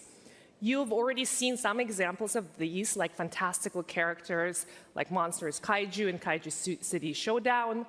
But we're investing in tooling that will enable you to build special characters unique to your worlds. And there will be options for special custom avatars. One I'm personally super excited about is Captain America, that we will be launching ahead of the movie release in February 2025. You'll be able to earn it with completing a quest in Horizon. And I'm just as excited about Doja Cat's iconic Paris Fashion Week look that users will be able to unlock by attending her concert in Music Valley. Making these types of fantastical avatars unlockable for users will be another way for you to make your worlds more exciting and engaging for people. And not only will there be countless ways for people to represent themselves, there will also be more virtual characters to interact with powered by AI. These have already started appearing across Horizon. In Super Rumble, you can now play with non-player character or NPCs in Bot Bash. And in 2025, we'll begin rolling out our NPC creator platform for both scripted and AI-driven NPCs. They can engage in conversations, help people out, and even compete in games. We want you to be able to build what makes the most sense for your worlds. Here's a look at an experience that we're working on with Bobber Bay Fishing, where I'm walking in and talking to an NPC who does not know what I'm about to tell it. Hey Finn, I'm Igrim, and this is my friend Greg. Hey Igrim and Greg, nice to meet you. What brings you two to Bobber Bay today? We're here to catch some fish.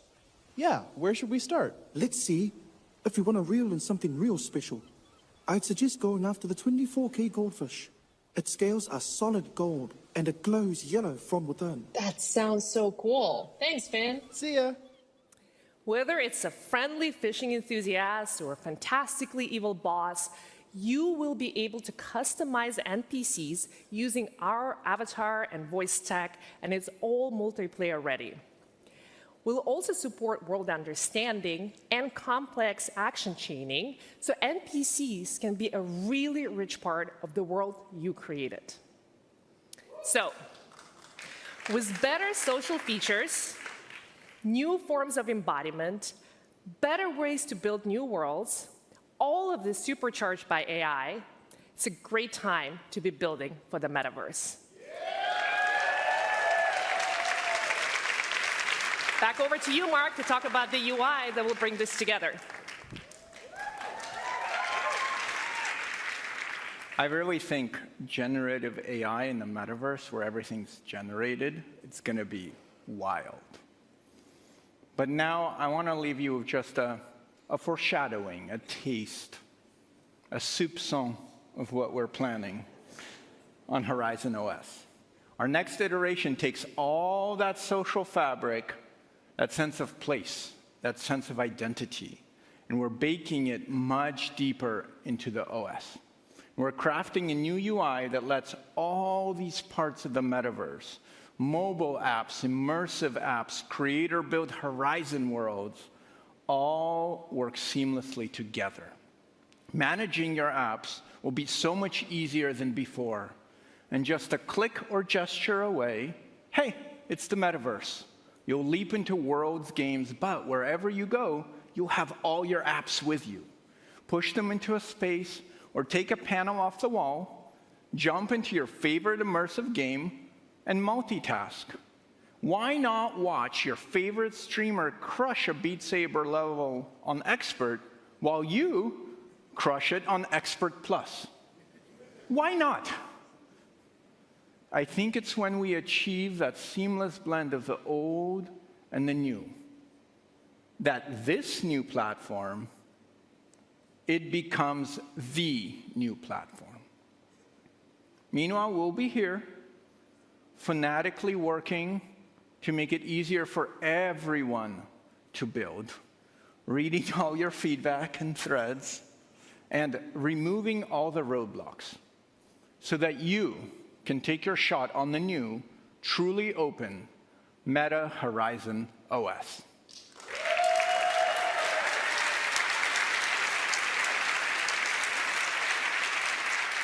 Next up is Chris to share big news about our AI products and developer tools. Thank you.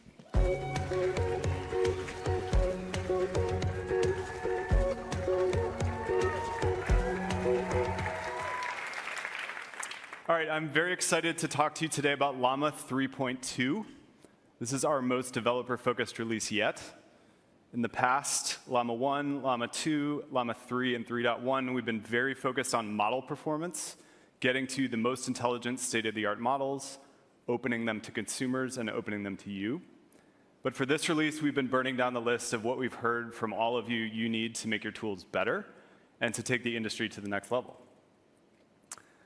Before we do that, I want to talk for a minute about why open source matters so much to us, going back to the beginning.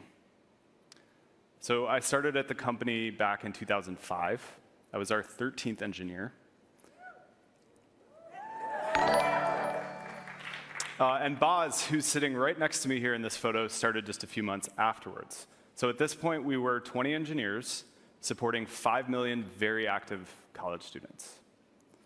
And this was in the doldrums of the internet. So the web had boomed and busted, so there was not very much web infrastructure to build on top of. If you were Google or Microsoft or Amazon, you had good infrastructure, but for the rest of us, we were focused on open source. We'd raised about $14 million, so we didn't want to spend money on an expensive deployment of Oracle or .NET, so the LAMP stack was our bread and butter. Now, I have a lot of fond memories of the early days, but mostly I remember firefighting.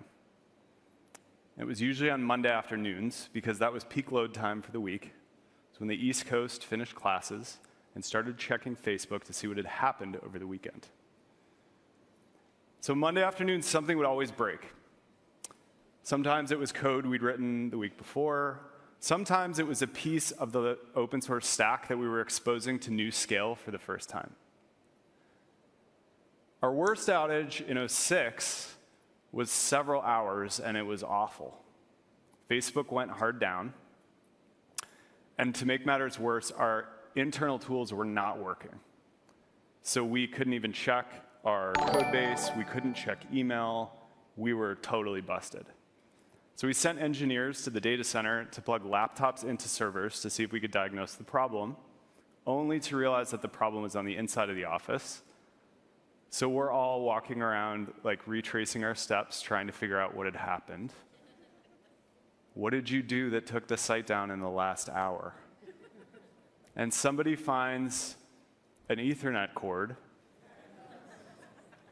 Somebody had found it and plugged it into the wall, not realizing that it had created a circuit from the wall into itself, which, because of the fragility of our systems in 2006, took Facebook down, took everything down for 3 hours.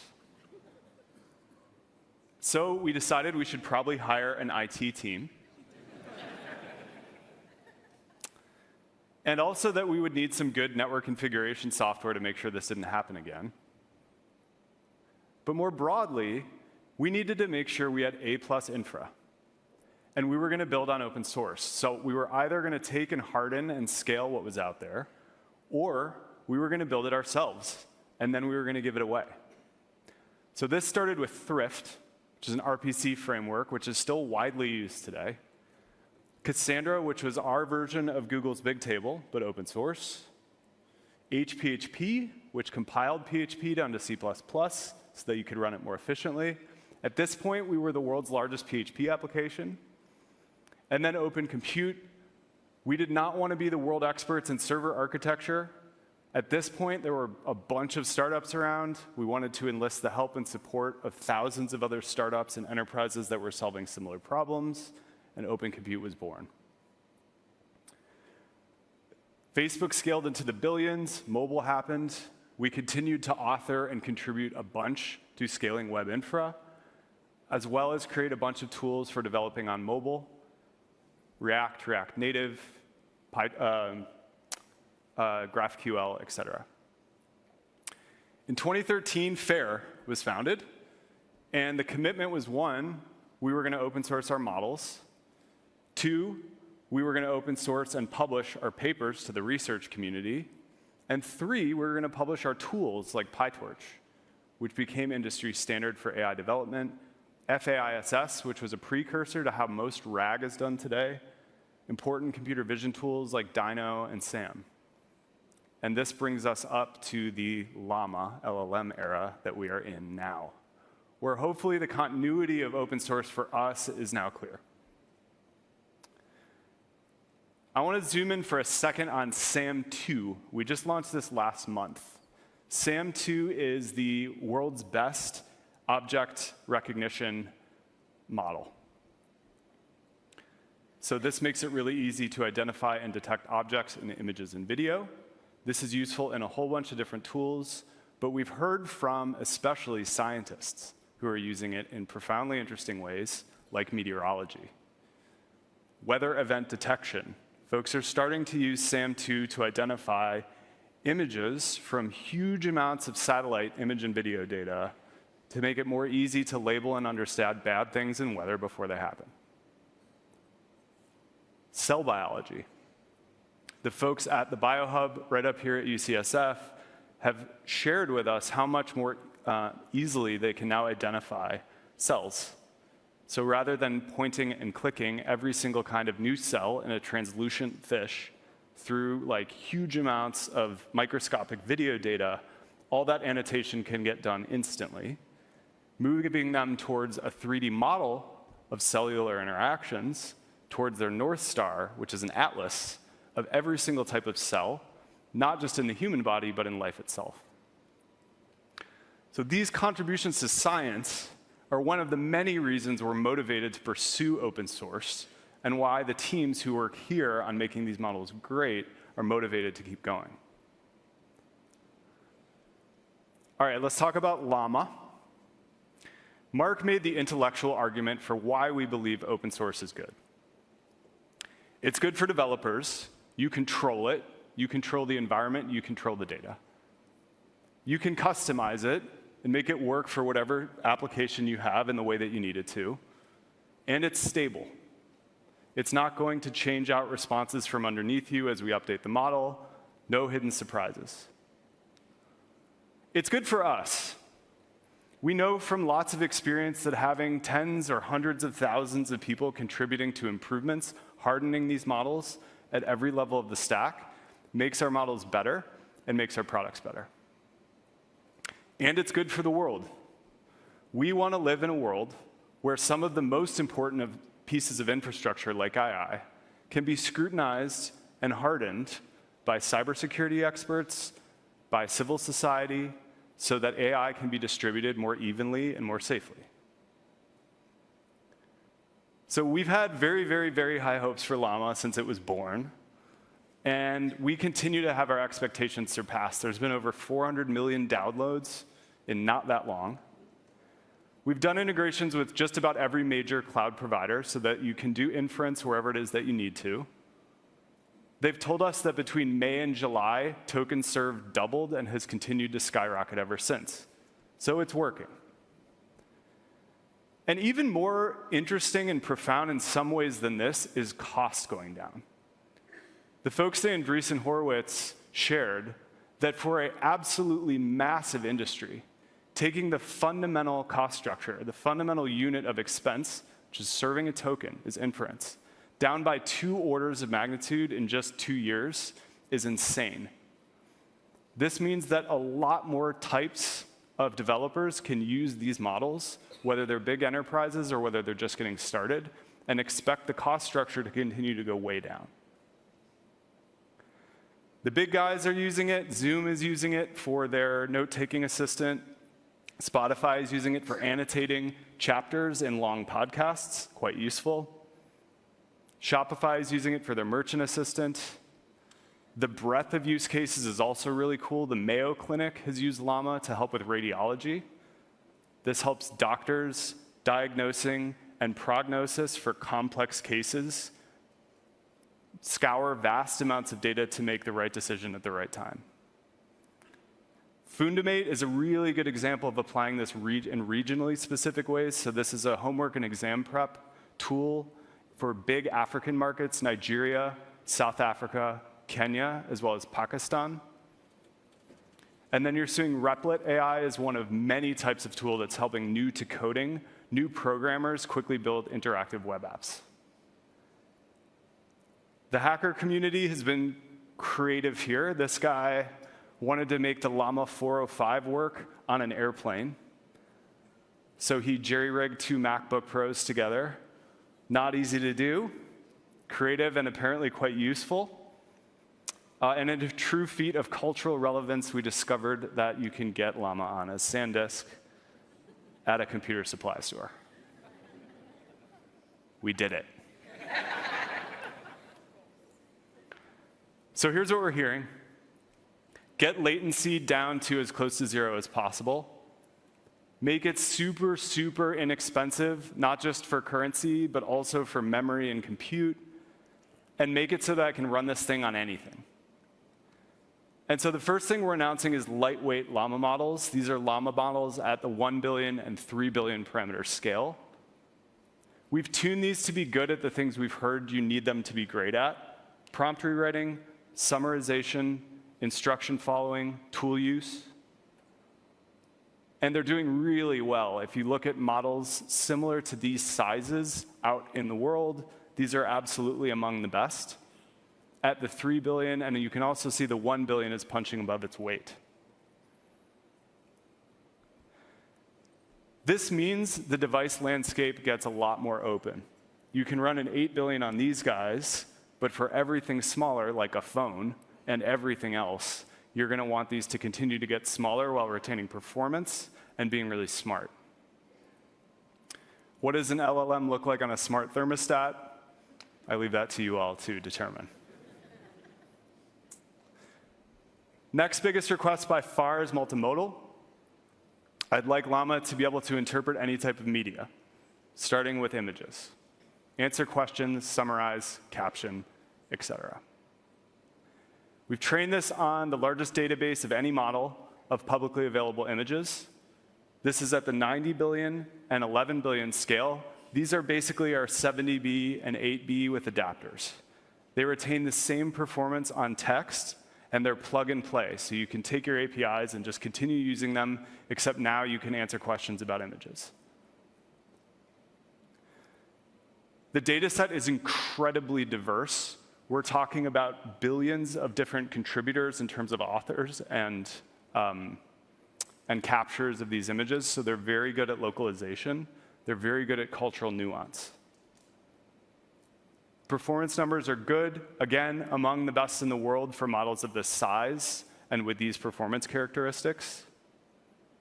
We've trained them to be really good at the natural world, the first-person world, so landscapes, scenery, cityscapes, as well as the written world, text, charts, PDFs, handwriting, etc.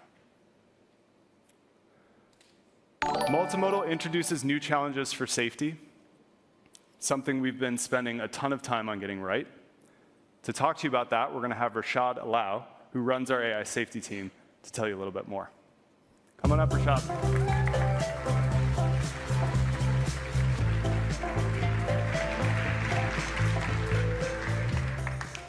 All right.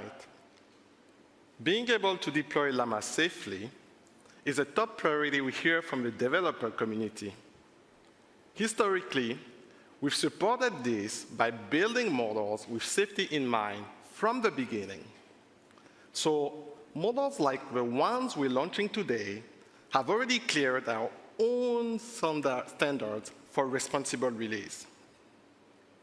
And as the way people use open source models evolves, the safety approach is evolving with it.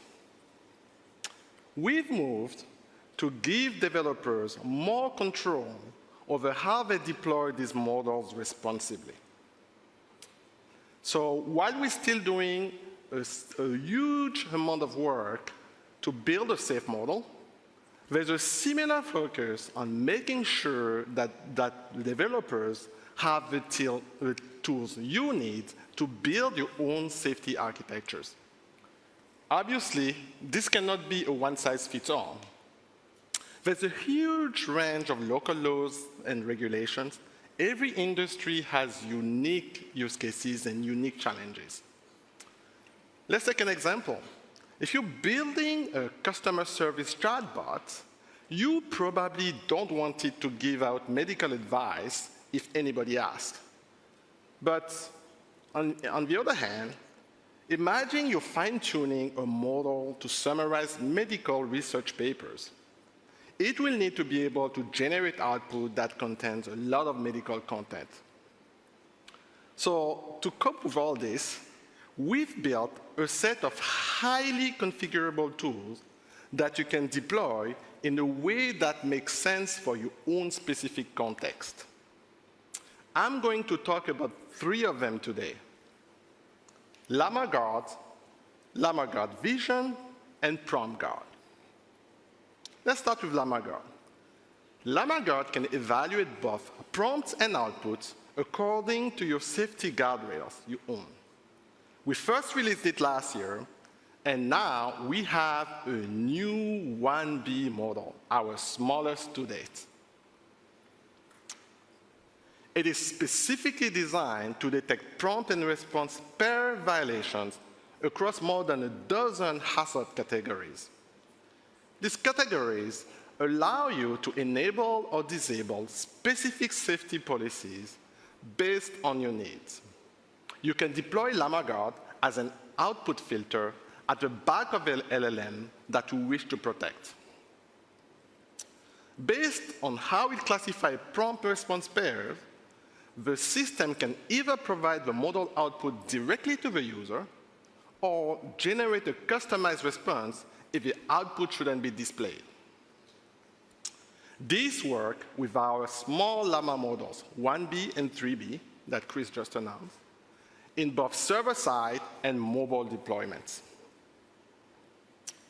Because it's operating in between the user and the model, a tool like this needs to be both very fast and very efficient. The new Llama Guard 1B is a 4-bit quantized and pruned Llama-based model with a footprint smaller than 500 megabytes. Half a bit. It can process up to 45 tokens per second on mobile devices. Now, we've trained a new variant of Llama Guard to work with the LLM, the new multimodal LLMs we've released today, Llama Guard Vision. Llama Guard Vision can cover both images and text, as well as text-image pairs. There's a lot of ways an image could be safe on its own, but risky when combined with a certain prompt. Let's take an example. Imagine a picture of a chef's knife or a packet of medicine. These images could have completely different risks depending on what someone is asking about. Given that we're on a big screen, we'll pick a very nice, gentle example here. That way, nobody gets fired. Keep it PG. Here, we see an image of a door lock. Obviously, this will be found on its own. But imagine someone asking, hey, how do I break it open? Llama Vision will evaluate the responses based on that combined text-image pair. And then, if the model generates, for instance, an answer that explains to you very precisely what tools you need to use to pick that lock, this answer will get rejected. However, an answer that declined very politely to help would be considered safe. Llama Vision can quickly evaluate both prompts and outputs, just like Llama, and just like Llama, you can customize the policies it enforces. It's an 11B model that can run on traditional server-class GPUs. Finally, let me introduce you to Prompt Guard. Prompt Guard protects your system against malicious prompts. This can take many forms. I'll give a couple of examples. Prompt injection attacks are designed to ensure that the output of an LLM contains a specific, potentially malicious block of text. This can pose significant risk when an LLM output is exposed to sensitive downstream applications. Another example is a jailbreak attack. Jailbreak attacks are designed to bypass the safety features of your system and cause it to produce unwanted and unpredictable outputs. These type of attacks can be really hard to protect against. So Prompt Guard can classify prompts according to threats like these. You can deploy it as an input filter in front of the LLM you wish to protect. We built Prompt Guard to be fully optimized for this particular task. It's an 86 million parameter, a BERT-based model with 512 bytes of context window. So there's extremely low latency and minimal compute footprint. Okay, we'll be sharing a lot more details on all of this in a Llama track later today. Safety tools like these are an essential part of a full stack you need to deploy a modern AI system. But obviously, they are not the only extra pieces you need. So for more on that, I will hand it back to Chris. Thank you.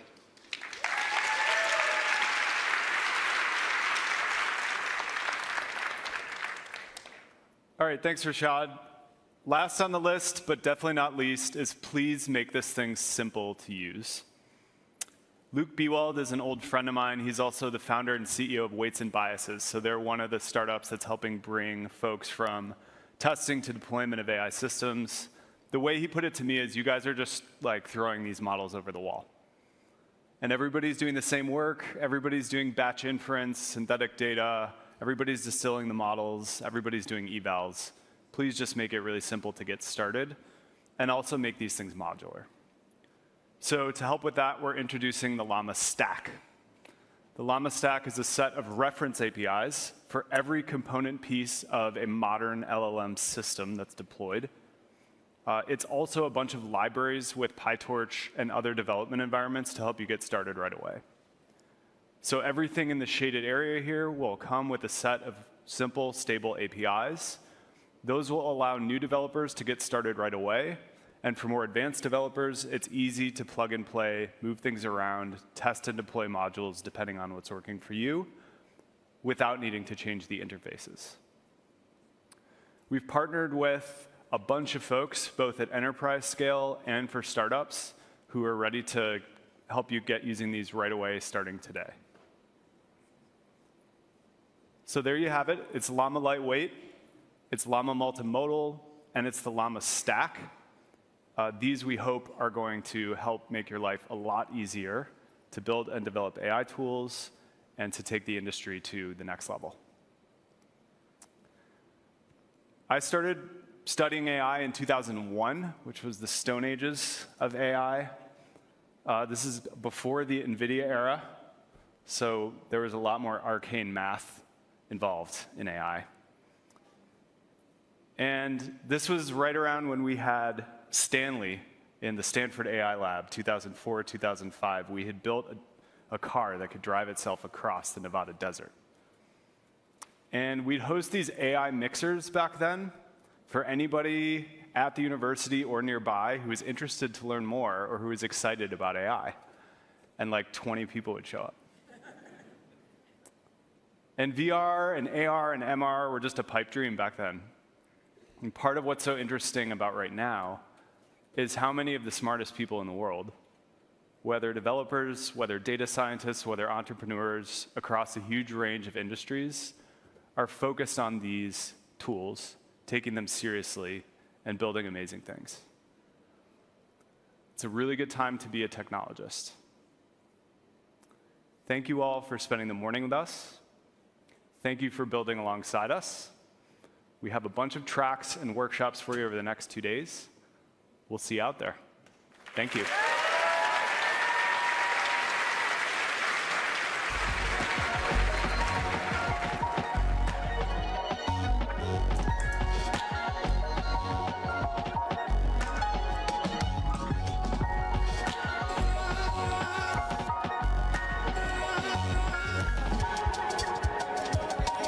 Well, folks, I'm going to go ahead and dub this down here. Unfortunately, the video is still sitting in export. So, let me fade my face in here. Yeah, unfortunately, the video is still sitting in export. So, you'll get it when you get it. In the meantime, subscribe to Jay. Make sure that she's distracting me. I'm sorry. I can't do this. Subscribe to Jay. Go check out his channel. We've got plenty of Quest 3 news as it is. Most of it was right. Actually, all of it was right. And then, yeah, stay tuned for this upcoming video that's going to be here in probably about 20 minutes, if I have to be honest. But yeah, thanks everybody for joining. It's been great. I can leave this on, or I can put Subway servers on the side. But I think what we'll end up doing is fading it out to the ending, and then unfortunately I won't be able to drop that link into stream. So check Jay's channel. Seriously, go subscribe. You guys have been awesome this stream. Bunch of new subscribers, a bunch of viewers. So we appreciate every single one of you.